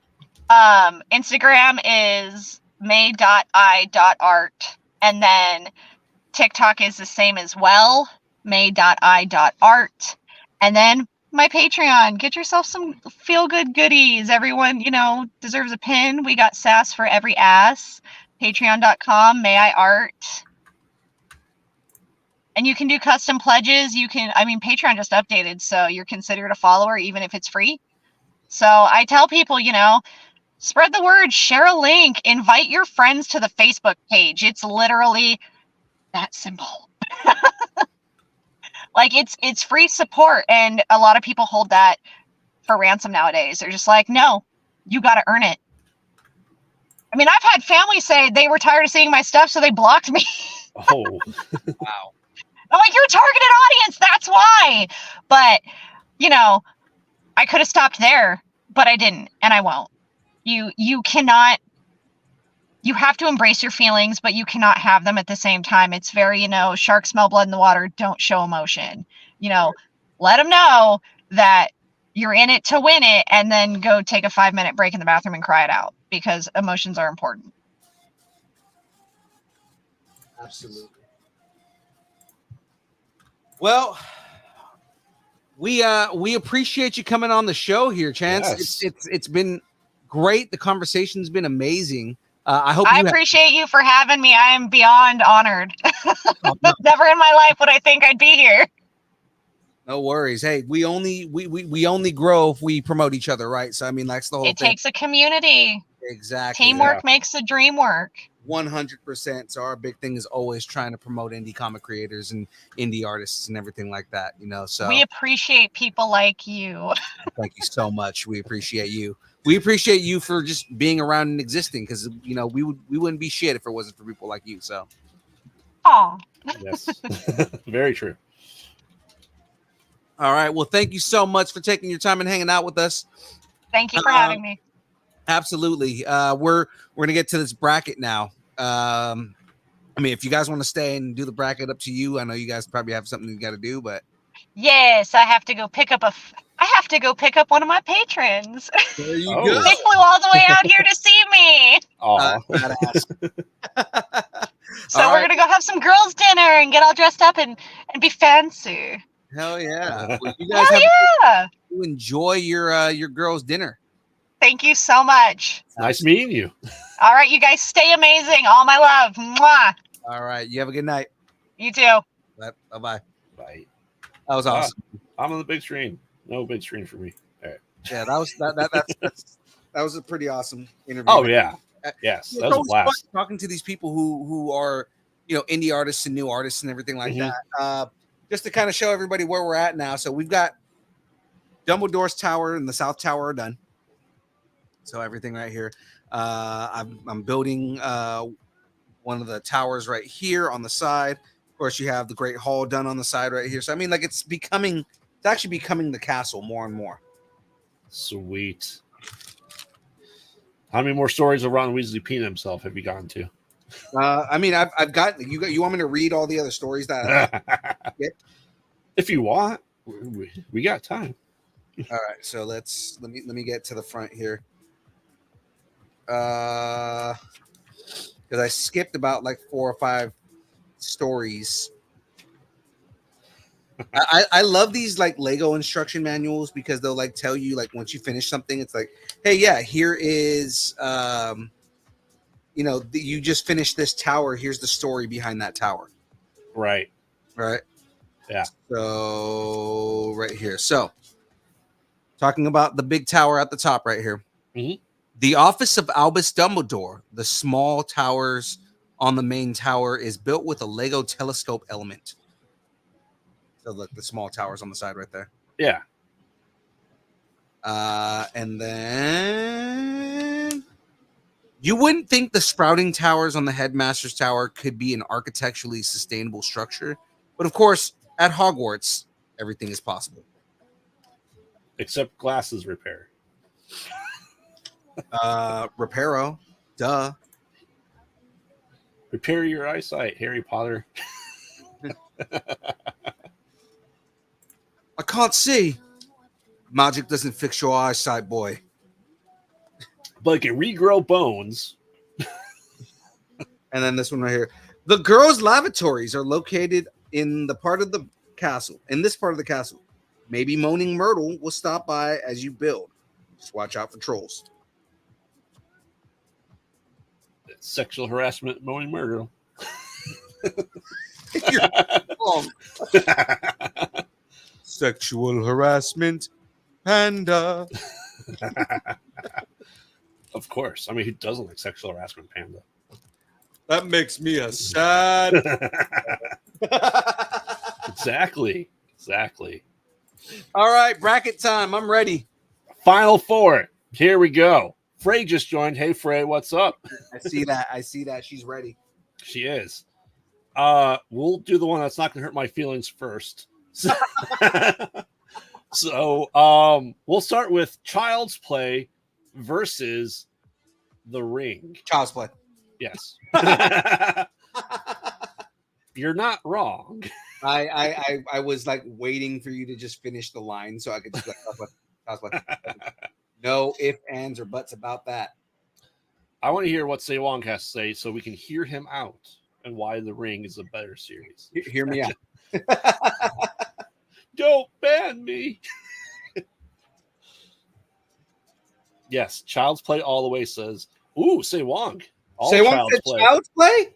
So how the hell did we get Ring this far? Because Say Wong is the reason that it got this far. Wow. Say Wong, right off the bat, I got it this far just so I could vote it out. I mean, that's fair. That's ruthless. That's ruthless. So yeah, Possessed Doll versus The Ring. But The Ring is creepier with that long hair girl than Chucky. Yeah, but I don't know. I would argue that Charles is way more creepier than the girl. yes, I think the Lakeshore Strangler has killed more people than Samara has. Just an venture a guess. All right. I want to. So yeah. All so you're gonna do is get in my fucking way. dude, I for the podcast just been rewatching the Exorcist movies, unfortunately. Have you seen it yet? Is it bad? That's what we're leading up to. So Okay.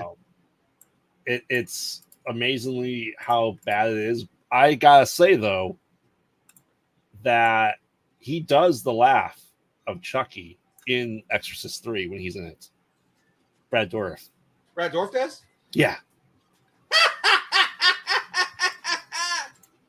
Yeah. Oh, Frey Girl says The Ring. Let me tell you why you're fucking wrong. The original Exorcist is scarier than Poltergeist. I would hope an R-rated movie is scarier than PG-13. That's why it beat. That's why that's why I beat it. Yes. Exorcist didn't make it past first round, so.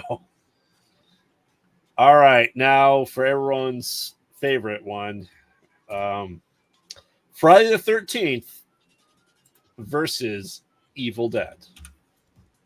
I want to hear Say Wong out. You know what my vote is. Evil Just Dead. because consistency wise and really plot point wise, Evil Dead's better. What about you there, young Phil? All right, Say Wong said hear him out.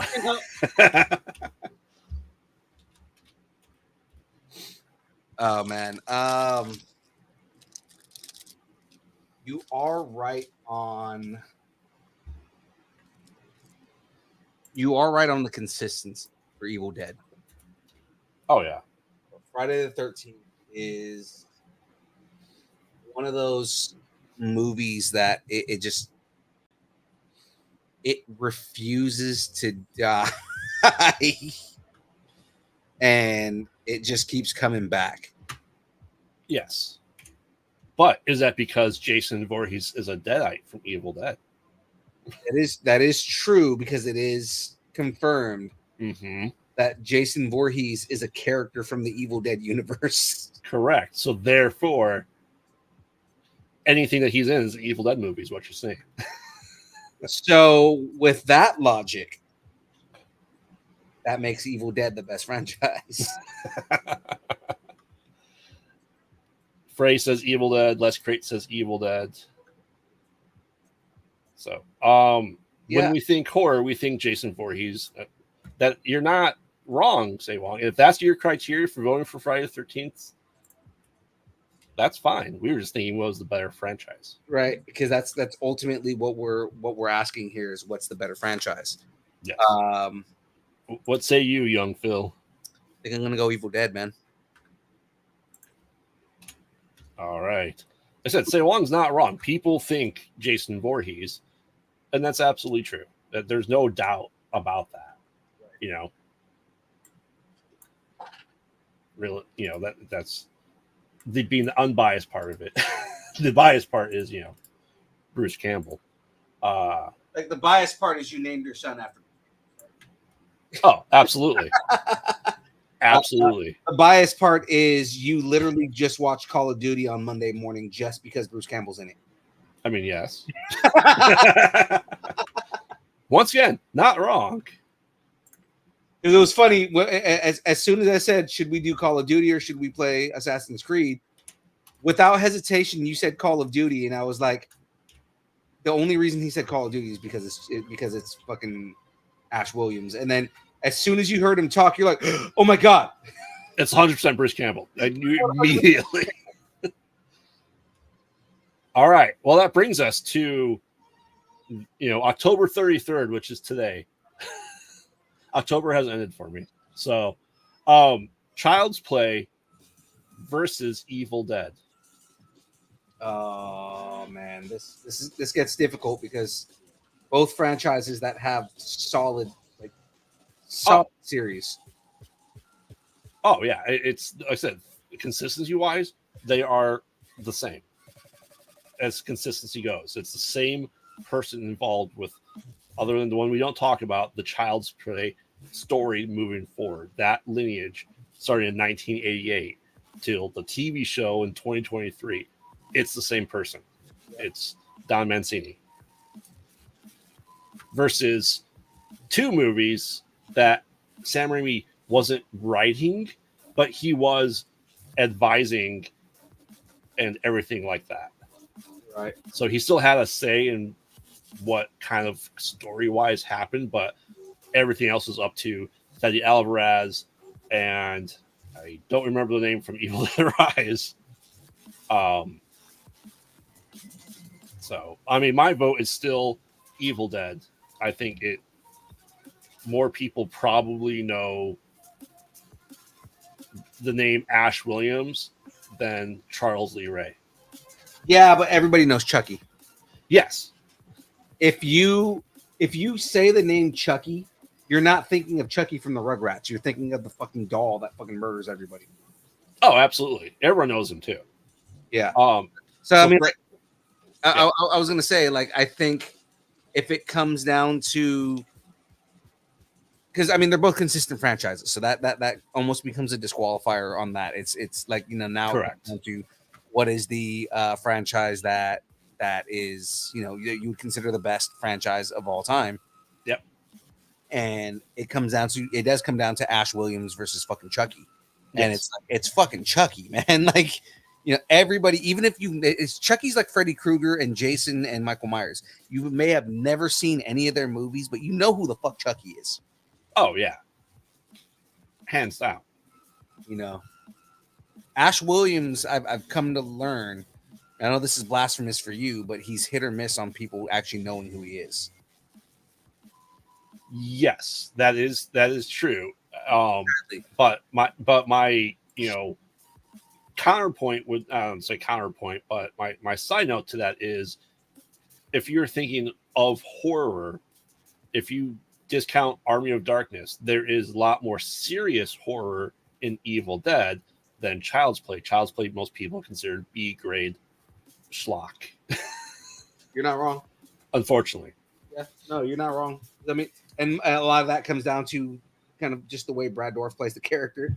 Oh, Brad Dourif is Chucky, and that's the thing.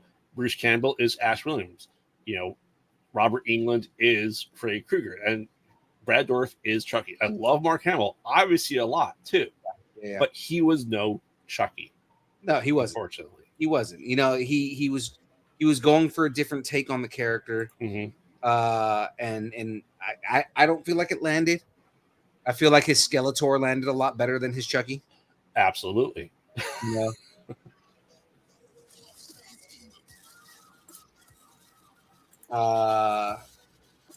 And I mean, yeah, if we're talking that, including that one blip, right? Like that's kind of like, okay, well, that's kind of where a little fucked, right? But I mean, yeah. Stay Wong said Evil Dead. Frey Girl said Evil Dead. Yep, I got their votes. Like I said, don't get me wrong. Yes, Mark Hamill was playing Chucky. Yeah. And don't get me wrong. Like I said, I have Chucky on my horror tattoo sleeve. Yeah. Because I appreciate and I do love Child's Play. I love Child's Play a lot. Everybody's going Evil Dead on this. Yeah. So what's your with your criteria in your mind, Phil? What do you vote for? I don't know, man. This one's hard for me because I like both franchises. Like, it's one of those things, and like kind of just what you just said right now. Like, you obviously like both of them too because you have a tattoo of Chucky on, as much as you have a tattoo of like a whole fucking sleeve dedicated to Bruce Campbell. So it's like, right. It's one of those franchises where it's like you're damned if you do, you damned if you don't kind of thing. Oh, absolutely. Absolutely. Because they're both like, both very iconic franchises, both very, oh yeah. I don't know, man. Like I want to say Child's Play, but then my intuition is also telling me no, say Evil Dead. So it's like I don't know where to go. Yeah. Like I said, it's a completely matter of preference at this point in time because my co-host Salem has never seen a Child's Play movie until we went to the movie marathon last year. He saw Child's Play 2. So he refuses, as a big horror hound, he refuses to watch Child's Play. Now, honestly, I'm going to make him watch the series, the franchise, just because we have to, Really, he didn't like Child's Play? No. He considers it B grade schlock because there's so much comedic timing in there. He doesn't view it as pure horror. Oh, he's a horror purist. Now I wouldn't say a purist. He just likes good movie, good horror. He doesn't like the bad movies like I do. So, and unfortunately, I think Child's Play gets lumped into the bad movie category.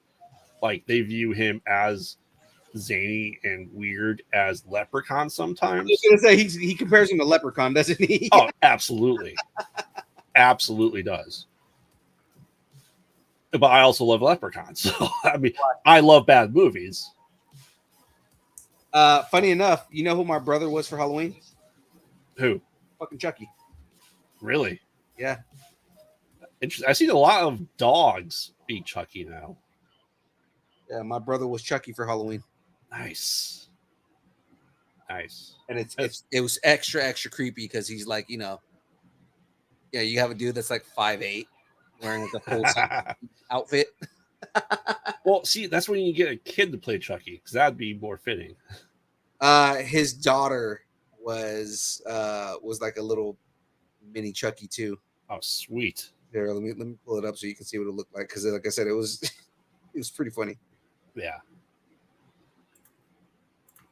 But like I said, for me, the wife sometimes refuses to watch the Evil Dead movies because they're so gruesome and horrifying. She'll watch Child's Play all day long.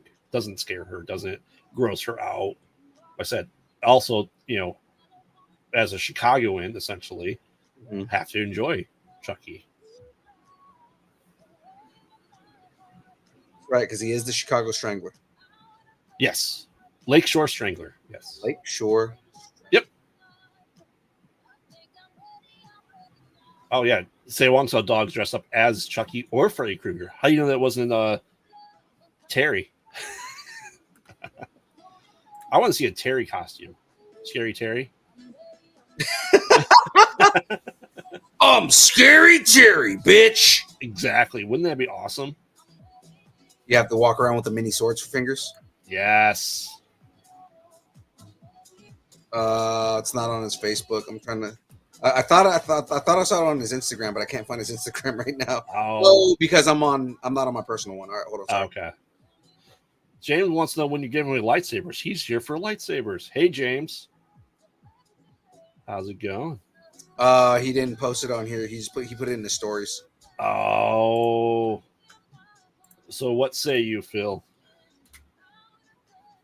I think I'm gonna go Evil Dead, just because of the consistency. Sweet. Now I didn't persuade you in any way, shape, or form. No. So, your own free will. That's my niece. Nice. Love it. I'm trying to see if there's a picture of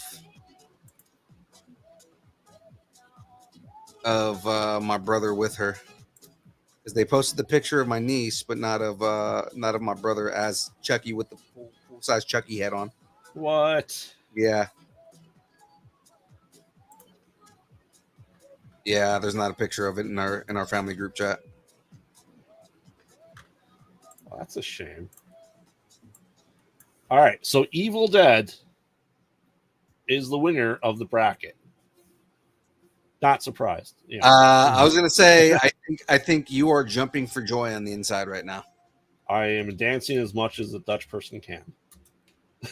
I figured that, like hearing that Evil Dead won the entire bracket, you have to be like happy as shit right now. Oh yeah, absolutely.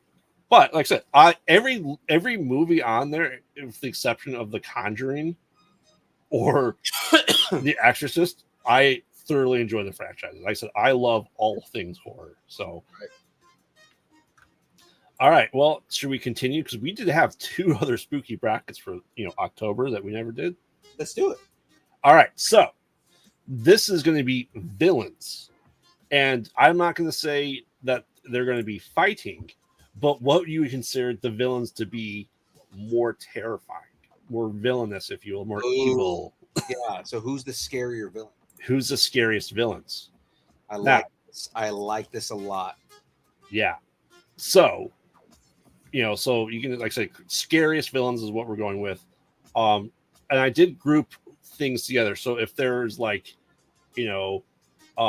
hillbillies, so any inbred hillbilly, so it could be Wrong Turn, it could be Hills of Eyes, stuff like that, because they're not really a monster or creature essentially.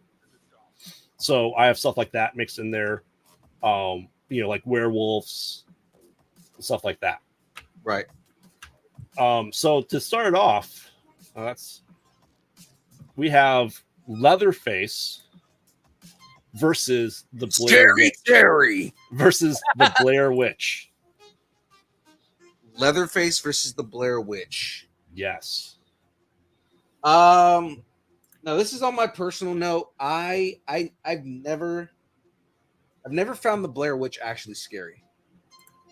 Right.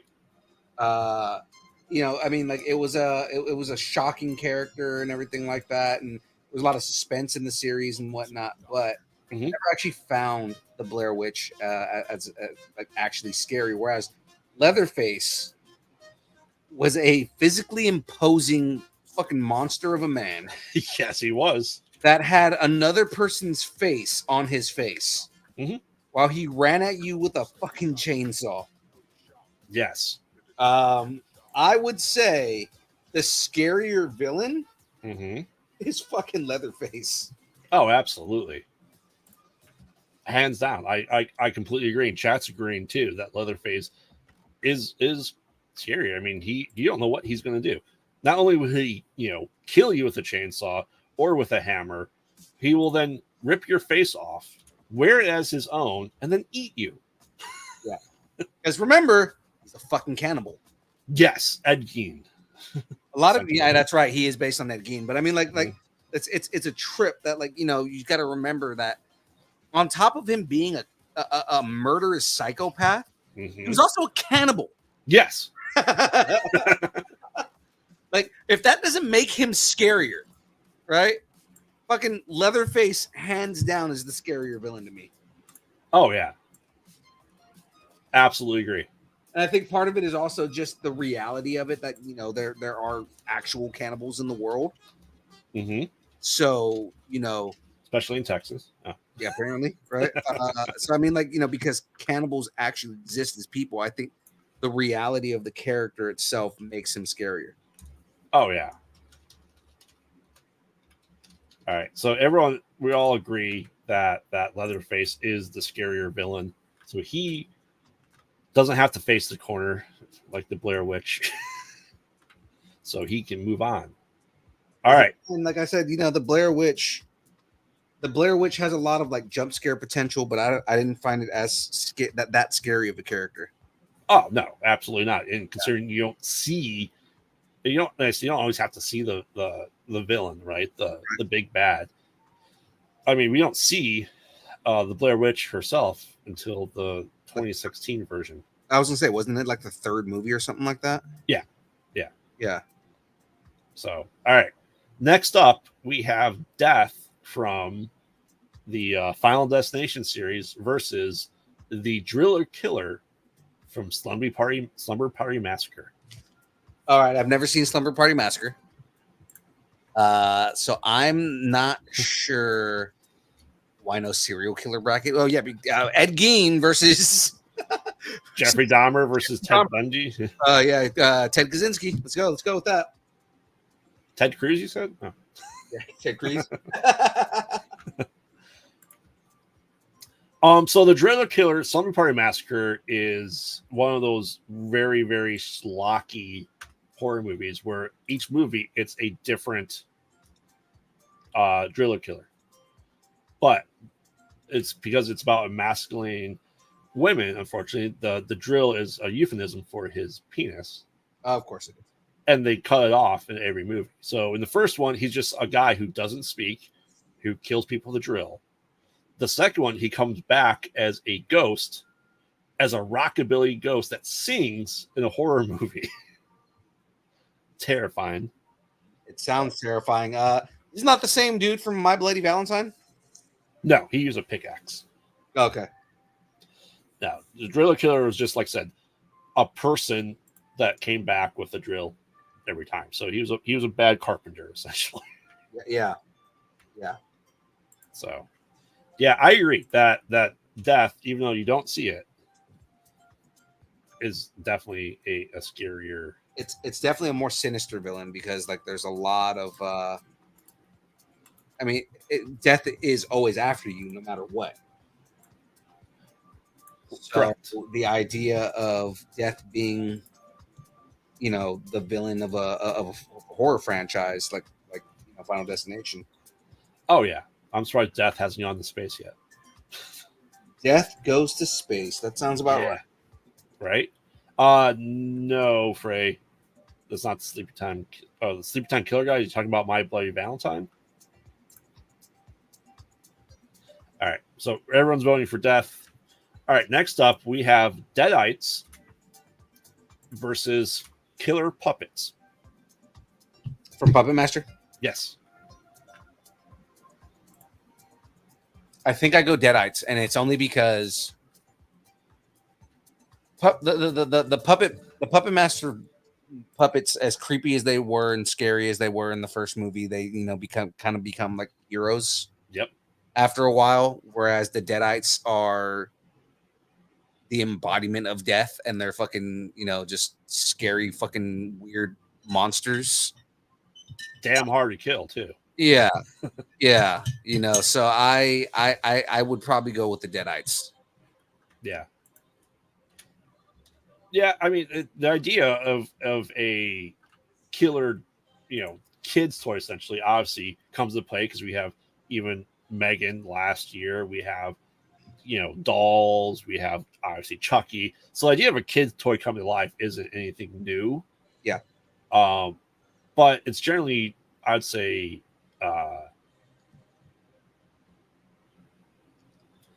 Let's create. It's the Deadites are from Evil Dead or Jason Voorhees, if you will. Jason Voorhees is a Deadite. But he's on the list separately, so he's not part considered it here right now. So, all right. So I think Let's Create says Puppet Master. I'm saying Deadites for sure.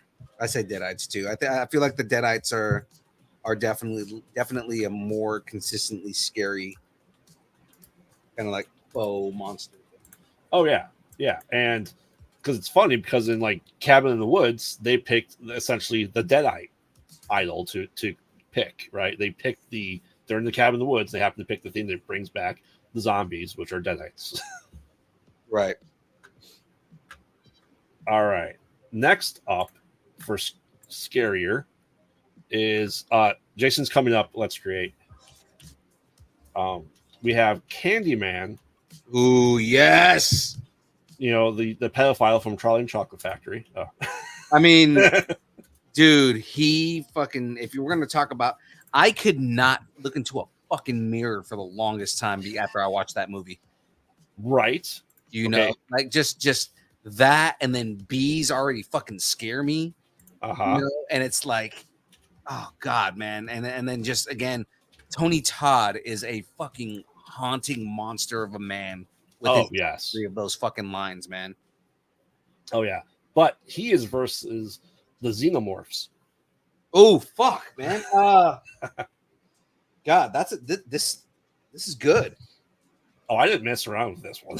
Yeah, no, this is good, man, because like the fucking Xenomorphs are another fucking that is like a primal scary thing. It's just an uncontrollable bloodthirsty monster in nature. Yes. Because the thing is, you got to remember, as much as they're aliens, you know, they're you know, animal. They're a different species from different planets. Right. It's an animal. They're not like they're just bloodthirsty animals, you know. So I mean, like, again, I love Tony Todd. I think that the way he plays that character is very sinister. It's very scary. You know, he is a terrifying individual in his delivery of that character. Oh, hands down. Right, but the Xenomorphs are fucking just unstoppable monsters. I mean, not only are they bloodthirsty and just trying to kill everything around them, but on top of that, they bleed acid. Yes. Like, come on, man. Like, that is some scary shit. And if you look too hard in vagina eggs, they will attach themselves to you and you have a chest burster. That's right. That's right. The vagina eggs. Exactly. It's H.R. Geiger. He was all about that stylization. For me, I will say that Candyman to me is a scarier villain because he has that supernatural element to it.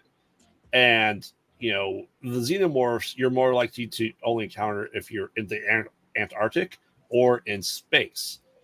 Candyman, we're not gonna talk about that, all right?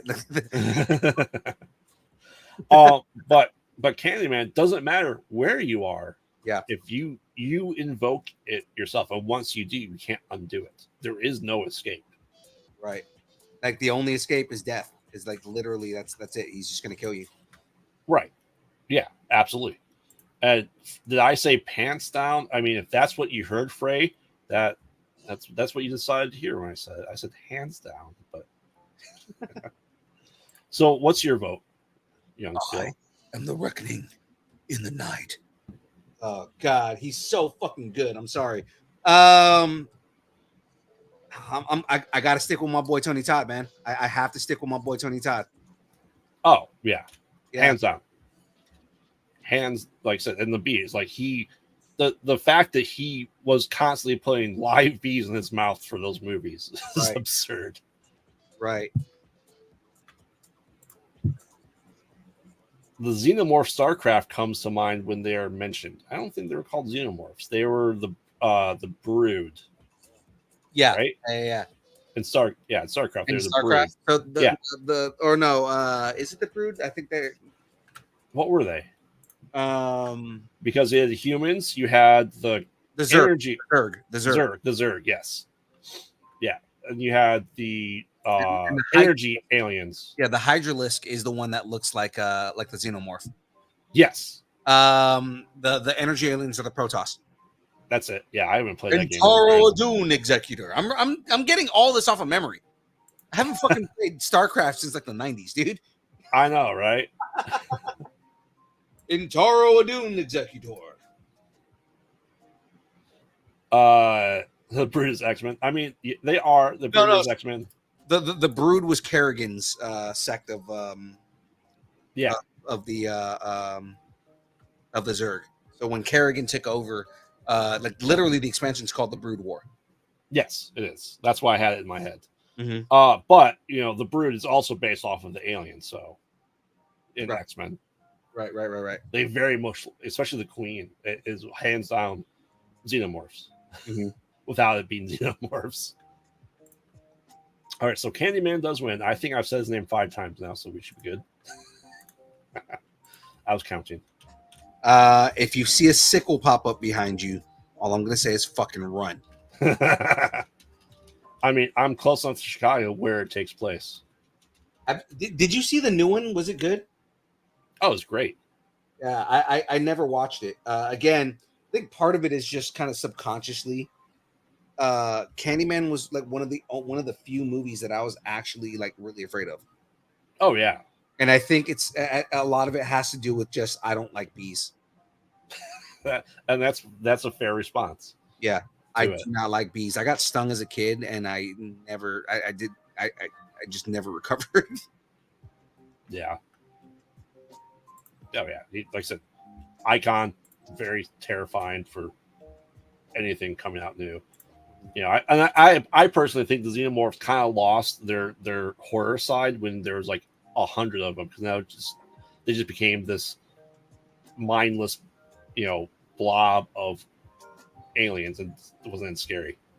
I feel, you know, when it's a one-on-one like the first xenomorph in Alien, terrifying.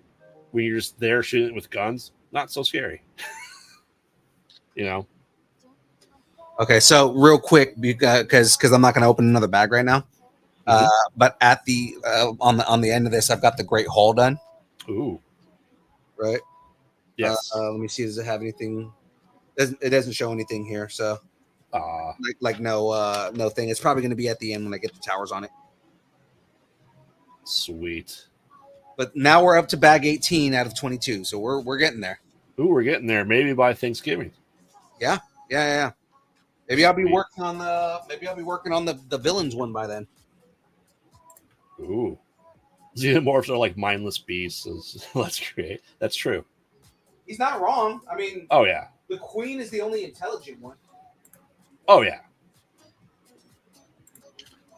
All right. Do you want to do a couple more? Yeah, we'll do a couple more. All right. Inbred hillbillies. Yeah. Any inbred hillbillies. So, like I said, wrong turn, hills have eyes, any of that stuff, versus the tall man, who is the character from Phantasm, which I know you really haven't seen.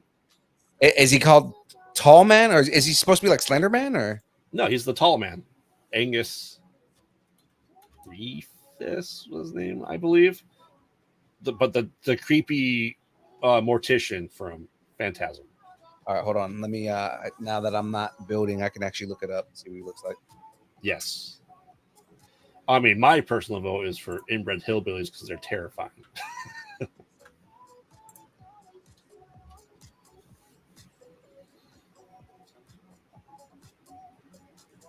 He looks like fucking. He looks like Sir Patrick Stewart as a mortician. Kinda, yeah. So Frey says, so her relatives versus the tall man. I mean, yes. Her. I mean, whether I know this character or not, the inbred hillbillies, dude, specifically for Hills Have Eyes. Yes. That shit is fucking terrifying, dude. Oh, absolutely. That's the kind of shit that makes me not want to go to West Virginia. Mm-hmm. I mean, or if you want to talk about inbred hillbillies, we can talk Deliverance. Oh God. Terrifying. You got a pretty mouth, boy. Mm-hmm. Squeal like a pig. Squeal like a pig, boy. Yes. No. Something about inbred hillbillies that just fucking scare the shit out of you. Oh yeah, I think all of us, especially where we live, we go into like the dark forest and like you think the town's empty, but you know everyone's inside watching you. Terrifying. Yeah. Darren saying he doesn't know what the hillbillies are. Hillbillies, the inbred hillbillies are just a generic villain from multiple franchises, so that's why I kind of just grouped them together. Yes, the orb does slice people to bits. That is very true, Frey. That is very true. So From Phantasm? yes, you know that thing right there. Oh, nice. He's saying he goes tall man, just guessing. Yeah, I mean, if you want to Google inbred hillbillies, I wouldn't suggest it. No, because you're probably gonna see weird shit. That's called Only Cousins. Only cousins. God. That's a sundown down. Sundown towns were a fucking thing. Yes. Tall man is from specifically the Phantasm Let's Create. He's not faceless. He's just a really tall guy that has orbs that kill people. Yeah, they do not Do not Google it. do No. not Google inbred hillbillies. just Google the hills have eyes. That's all you have to Google, and you'll see the characters in that shit. Oh yeah. Just the way they look alone are fucking terrifying. Oh yeah. All right. If we did two more, we'll have three more. We'll have the top of the bracket done. You want to get those three? Yeah, let's knock out those three, man. Okay. Annabelle versus That Michael Myers. Doll. Fuck that fucking doll, dude. Fuck that doll. As in terrifying or stupid? That's fucking stupid. Fuck that doll, man. They took a trope and made it a character. Oh, absolutely. Look, a wild force has appeared. Yeah, I know. I see that. He says Mike Myers. Mike Myers, he's terrifying. I 100% go with Michael Myers, and I mean, classic Michael Myers is scary. Fucking Rob Zombie's first version of Michael Myers. He is brutal as hell. I fucking love that version of the character, man. I mean, again, there were certain things in the second movie that we could have gone without, but in general, that character was fucking terrifying. The way that they played off Michael Myers was fucking terrifying. I love Rob Zombie's first movie. Yes. Because again, his second movie, for the problems that it had, he was still a scary character, but just the way he portrayed Michael Myers in that first movie was just, you have a combination of like supernatural voodoo monster and fucking psychopath out of an insane asylum. So it's like, fuck, man, this guy's nuts. Oh yeah. You know, and also because they made him like twice the size that he was in the original movie. He is massive, man. Oh, he's like 7 foot something. Yeah. Yeah, He is a massive monster, man. Again, like, you know, you go into the originals and Michael Myers, and he's like a undead voodoo monster in the original movies, right? And I'm okay with that too. He's not quite a deadite, but I mean, like, still, he's a scary fucking thing, man. Yeah, Annabelle's a demon, but again, like Annabelle as a character, they basically took the trope of the scary doll, like the one that Frey likes to put up at the end of the fucking episode when she's on the show, right? I'm gonna laugh if she, like, you know, game's over, I'm gonna pop up in here and just show the doll. I wouldn't be surprised. I wouldn't either. But like, you know, again, it's a trope. They're taking this trope of a character based on, you know, being creeped out about old character dolls and stuff, you know. And you know, the first movie is she just appears and shit. Yeah. You know, and then you get like the creepy like head move. You know, that shit right there. And it's like, yeah, she's a creepy character, but I don't think that she's a more villainous monster than Michael Myers, because Michael Myers has much more intent, Oh, absolutely. you know. So I go with Michael Myers. Mike Myers doesn't just make things turn and out of the corner of your eye. If he sees you, you're dead. Yeah. And then he's gonna go and fuck people without a condom because yeah, baby. Yes. So Michael Myers does move forward. Last two we have, or one of the last two, we have Leprechaun Yeah. versus Pinhead. Oh fuck no! Come on, come on. Those are both really good characters. All right. I'm giving her. You, my will. Freya, I fucking love you. Oh my god. So Pinhead, Mhm. one of the fucking creepiest monsters, I guess demons in film, Mhm. versus Priest, the Leprechaun, Priest of Hell. the Yes. Priest of Hell, Uh-huh. right? Versus the Leprechaun. Again, anytime we mention the Leprechaun, I have to do this limerick. There once was a man from Acass who had balls that were made of fine brass. In stormy weather, his balls clanked together and sparks flew out of his ass. I love the Leprechaun, man. I love the Leprechaun so fucking much. Just as a character. Who is the more sinister? Who's the more scary character? Considering what he is, I would have to go with Pinhead. Cenobites are a scary concept in general, like BDSM demons, you know. Yes. You know, so I have to go with the goth that has needles coming out of his head. So Oh yeah. Yeah. To me, because you can only invite the Cenobites to you, and they're only there to punish you for doing bad, they're not as villainous. They are being controlled by the cube. True, but the Leprechaun it's the same thing. He's kind of going after people who are stealing his pot of gold. Yes, but he's doing it out of pure pleasure. He's killing people because he likes to. No, I mean, he doesn't have to kill them. So, but like I said, that's me. I knew people were going to vote Pinhead. I saw, like I said, when I put these in there, I hit scramble like 3 times just to make sure we can have great lineups. So yeah, Pinhead and Leprechaun. Again, they're both very nefarious characters, right? And I mean, the Leprechaun is a scary character. He looks scary. Oh, absolutely. You know. Yeah. But Pinhead does move on. So last up for the top half of the bracket, we have Ghostface versus Jason Voorhees versus werewolves. Oh. So like Howling or American Werewolf in London, American Werewolf in Paris, any horror werewolf that you can think of, Dogman. Yep.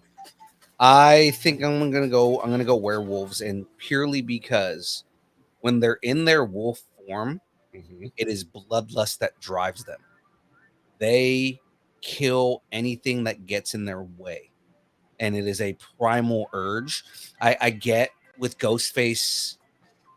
We'll specifically go with Billy, right? I mean, because there's been multiple people who have taken up the mantle of Ghostface, but I'm going to specifically go with Billy, the original Ghostface. Billy Loomis, yeah. Billy Loomis. I think with Billy, the whole thing was he had trauma himself, and he was going on a revenge motive, right? Because the whole thing was, Sydney, your mom ruined my parents' fucking marriage, and my dad got put up on the rap for killing your mom. So my dad is in jail, and I want revenge. And he does have a very fucking lengthy revenge plot by, taking Years in the making. virginity and dating her in order to get close to her so he can kill her.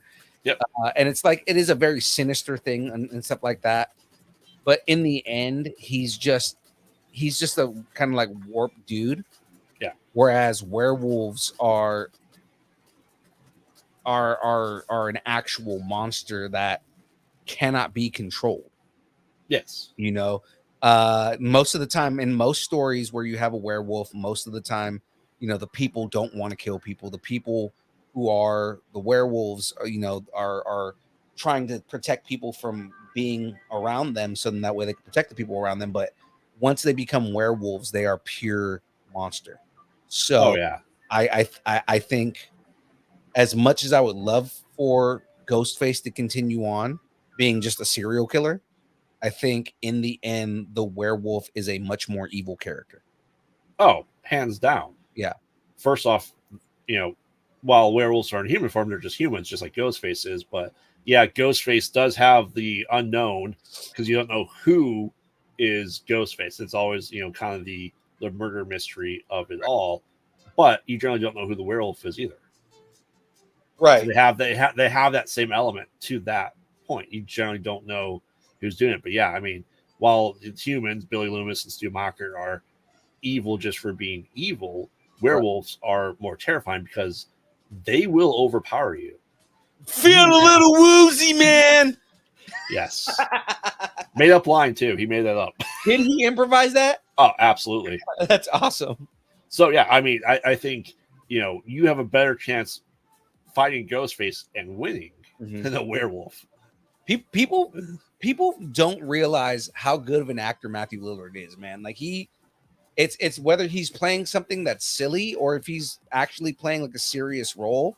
Mm-hmm. Dude is a good actor, man. Yeah. What movie was he in that everybody's giving him praise for? Oh, I know you're no. Yeah, no. Actually, people are giving him praise for that character. I know. I watched it. It's awful. I know. I've heard. Okay, so now that I've heard from different people, it's usually horror purists, which would be you, are the people who don't like Five Nights at Freddy. Mm-hmm. But people who are fans of the franchise absolutely fucking love it. Yes. And like a lot of people, like there have been people who have been like cinephiles that have been like, no, actually, it's a good movie, and the story moves in a good way. Like I almost want to give it a chance because I've never played the games or anything like that, so I have no skin in the game. Yeah. But then the main thing that I've heard is Matthew Lillard's performance is fucking great. I mean, don't get me wrong. Matthew Lillard is fantastic in it. The movie overall is garbage, in my opinion. Now, it's not just coming from a horror movie purist. It's because it is like my 8-year-old's watching it. I was watching slashers at 8, not PG-13 horror. Yeah. When you literally see someone get bit in half and there's zero blood. I mean, yeah, that's weird. It's to that point, it's very cartoonish. I think that's the intent because they are trying to evoke the game, which is like a game that kids love. Yes. It's basically Fortnite for horror, right? Like it's not. Oh, absolutely. Yeah. It's a game that kids play that is,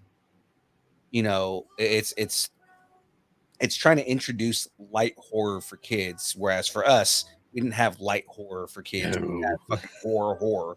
And half the time we either came across it by accident and you couldn't stop us after that, Yep. or you had twisted ass parents that showed you those movies, right? Like for me, it was my mom didn't know what we were watching, and I ended up watching a shit ton of horror. So it was like, and me and my brother, for us, we had the age of VHS. So, me and my brother would just grab a horror movie and put it on and just watch it. Yeah. Yeah. And like I said, and without, I won't spoil anything, but I know people that are huge fans of the games think it's counterproductive to the games because it's not the same story. I've heard that they took some liberties and changed certain things. So they changed a lot. Yeah. Again, I've never played the games. I don't know the lore behind everything on there. They said that it is a fan service movie more than anything. Which when Mhm. Matt Pat in it, yes, it's absolutely a fan service. Matt Pat was in it. Yes. I know they said that there was a shit ton of YouTubers in it, but I mean, like, There it is. had Matt Pat in it. Yes. That's funny. I've been trying That to is 100% a fan service. And I said, I don't want to dive into it, but when he said, people said, oh, FNAF owes him. No, he doesn't. He made his career off of Five Nights at Freddy, not the other way around. It wasn't just that. There, like I watched Matt Pat for way other things way before he was doing FNAF stuff. He did go into like a year stint of doing nothing but FNAF videos. Yes. But like I was watching him way before that because fucking Game Theory. Oh yeah. Game Theory was a very, very smart, poignant show for the longest time. All the FNAF stuff, I actually stopped watching it because I was just like, I don't care about Five Nights at Freddy. Yeah. Right. But all his Mario stuff is fucking awesome. Oh yeah, yeah. Mario's a Sociopath is like one of my favorite videos of all time. Oh, absolutely. And Sans' Nest, hands down. Yes. Yeah. Yeah. Like I said, I don't think he is owed to be in the movie. No, I mean it's his first film, I guess, because he wasn't in movies before that. But I mean, this is a dude who was trying to be a screenwriter that wasn't getting any screens out, and ended up making videos just on the side and got famous doing that. Right. Oh, I mean, he's like an inspiration for some of the stuff that we do on this show. So I mean, like, Matt Pat is a great influencer, but I mean, at the same time, yeah, it's not. In the movie, does he do anything that's like Matt Pat, like any of his own cliches? Yes, he has 3 lines. Uh-huh. And one of them is, but that's just a theory.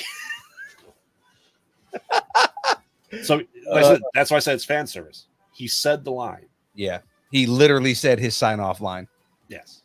So, yeah, and that's the thing. Like, I agree 100% with Frey. I know we're going over, but we should wrap up. Yeah, watching is passive, but gaming is active. So I don't think a movie based on video games, especially horror, will ever translate well enough because you're not in control of the characters. I mean, you can make it work, but you have to have the right filmmaker with the right vision. Yeah. Right. It's the reason why like Doom didn't work. It's the reason why none of the Resident Evil movies worked the way that they were trying to make them work. Right. Yeah. They weren't really doing them. They weren't really making movies to honor the game as much as it was, I want to do something fun that I want to do. Right. Yeah. Except for that last scene in Doom where he went first person and fucking. That was the best part of the movie. That was hands down. Like, this is what I wanted. Was that.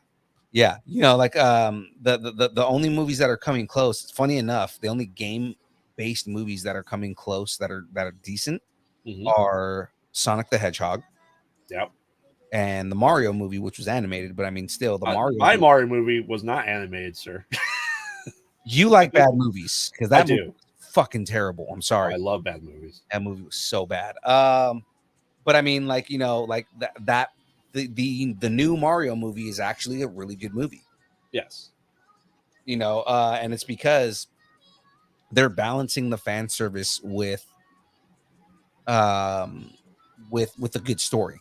And that's kind of what we need, right? Like, you can make a Doom movie work if you make it like Ghosts of Mars. Oh, absolutely. Yeah. Like, if you make Ghosts of Mars with a Doom skin, it'd work.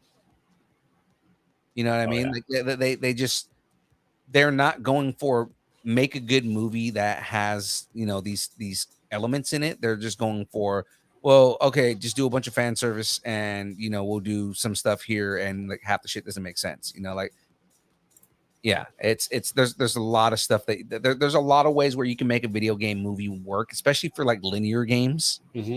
Right. Without like what I want is if you're going to do, say, Halo, right? Let's go back to this franchise.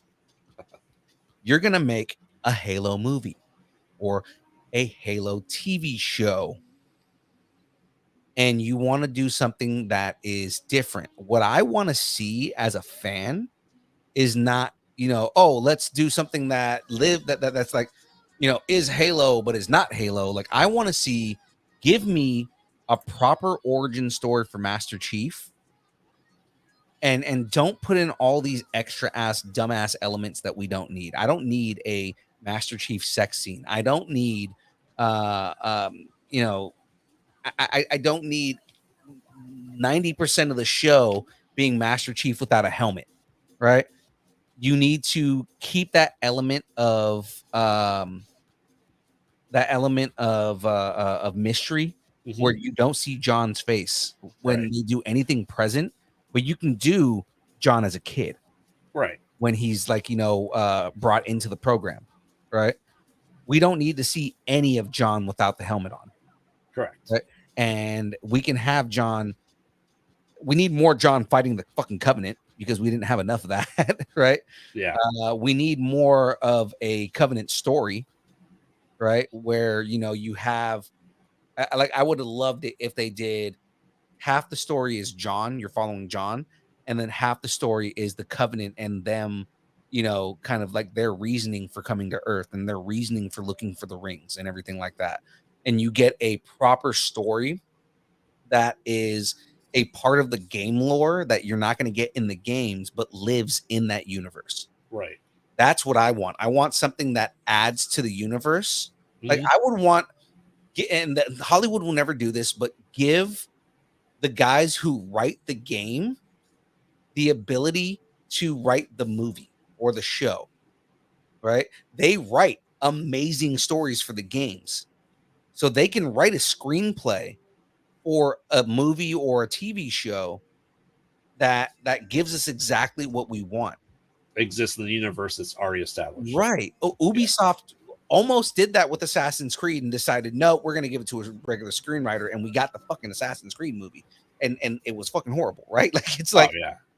But the idea was supposed to be that it was supposed to be something that lived firmly in that Assassin's Creed universe. Right. I'm even fine with, give me another adventure with Altair that is not the events of the game. Yeah. Revisit Altair. Everybody fucking loves Altair. Why not go back to Altair? Yeah, absolutely. Say Wong saying the Arbiter, like, that would be cool to see, like, a story. But the thing is you get that story in Halo 1, at the end of Halo 1 going into Halo 2. Halo 2 is half the Arbiter story. Yep. And it'd be awesome to have Keith David come back as the character, but I mean, like, just I wouldn't necessarily want the Arbiter himself, the character from the games, but give me history of the Arbiter. Yeah. Like, that would be cool to do, like, a story that is the history of the Arbiter and why the Arbiter is relevant. Mm-hmm. But I'm tangenting like a motherfucker, man. We're about half hour over right now. Yep. So what are we looking like for next week? Or actually, Graveyard, are you free on Monday? No. Maybe. I have to catch up on the podcast. I'm so far behind. Okay. Yeah, I was gonna say, because Monday we are more than likely having a offshoot build. We have a guest that goes by the name of Machoverse. He is a Macho Man Randy Savage cosplayer. Oh yeah! And he is he's on the East Coast. So, I mean, he wants to come on the show, but he's also a teacher. So he's like, yeah, no, I work remotely on Tuesday, so I can come on Monday. Yeah. So game stream in the morning and probably an impromptu build in the afternoon. Yeah, let me see how things go this weekend. I'll let you know. Yeah, no, if you can, let me know. If not, we've got some wrestling nerds in the wings. Oh yeah, I think wrestling nerds would be probably better for his cosplay. Yeah, we're probably gonna have like a whole just like wrestling conversation. We'll probably There talk you go. who's better, AEW, WWE, WCW versus WWF, like all that kind of stuff. So awesome. All right, man. Well, still on that Graveyard, please give everybody your pluggable, sir. Yes, I am Graveyard, co-host of the Mostly Pod Out at Night Mostly podcast. They mostly Pod. at night. Mostly. You can follow us everywhere on social media at Pod Out at Night. Join our YouTube channel as well, which is also Pod Out at Night, where we have conversations in the void every Wednesday at 9 p.m. Central, where we have great people in the horror community. Make sure to check that out. Yeah, Also, guys, stop sleeping on Conversations in the Void. It is an awesome show. I've been trying to promote it a little bit more lately and post it on our Instagram and Facebook and everything. But guys, you got to check it out. They're fun conversations. They are great conversations. Some people who have been on this show, he's had a couple guests that have not been on this show and are just awesome. So if you guys haven't checked it out yet, go check it out, please. yes, thank you. Like I said, I'm having a blast, especially, Nate was great. Last week, all the horror dads magically appearing out of nowhere. It's awesome. I'm having lots of fun. So make sure to check that out. So like I said, follow us on social media.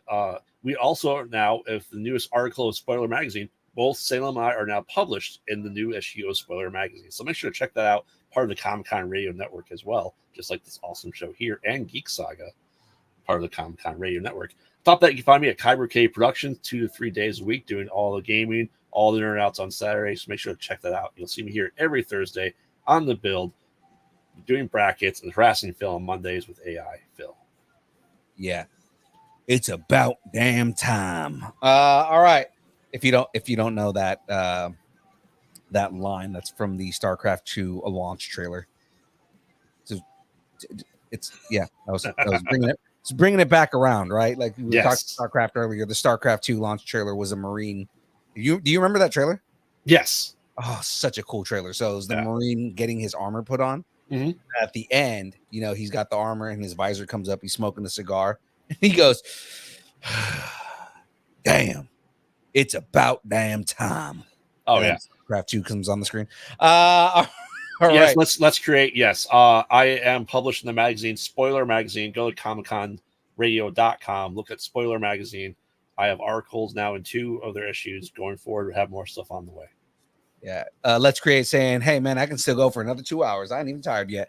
I will post, Darren, when we get the AI back, because the AI, again, it says it recycles next month, so we'll be able to do it again.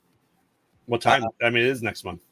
No, but I got to look at what date, because I think it's based on the day that I first started the account. So that being said, guys, of course, can't wait for the AI. The AI is super fun. If you guys haven't checked out the AI, once that AI goes live again, it is the funnest fucking thing. So, ladies and gentlemen, of course, you can find us on all social media at Instagram, Facebook, Twitter, Twitch, TikTok, Threads, YouTube, Discord, MySpace, Vine, GeoCities, Friendster, Second Life, AIM, Farmers Only, Christian Mingle, OnlyFans. It's only pictures of Aaron Watson's feet and vandals and the beard. Oh, yeah, the sexy beard. Yeah.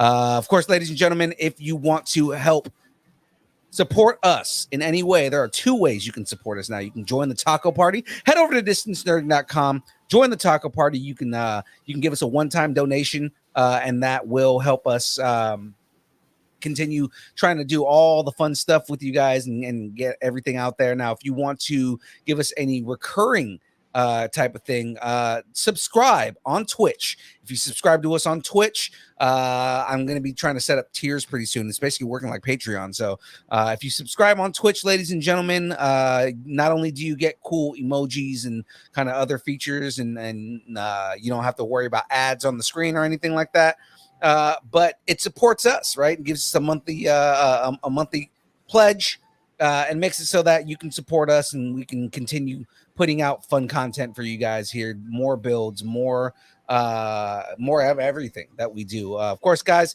if you want to send us an email, if you'd like us to break up with your boyfriend, girlfriend, significant other, pet, schoolyard bully, annoying neighbor, or just tell us how much you enjoy us, hate us, or wish the internet would just consume us and spit us back out, send us an email at dist. Wait a minute. There it is. Nerding at AOL.com. All right, ladies and gentlemen, that is it from us. We are ready to go off the air here. Of course, it's time for the dance party. It's time for some fun. Let's get going.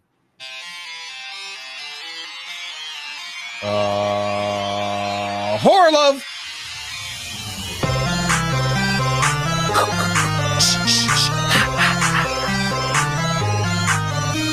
I'm scared. Scary Terry, bitch. Yes.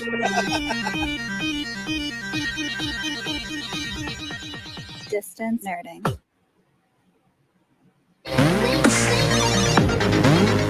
Plank is in the building. All hail Plank. All hail Plank.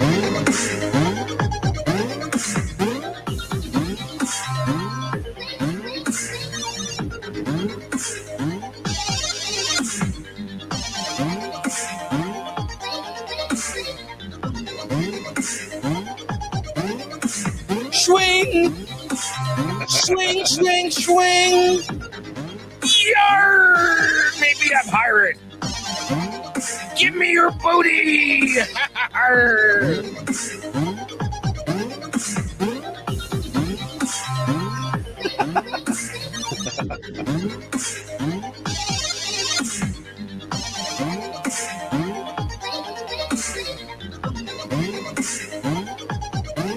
All right, we'll see everybody on Monday this week.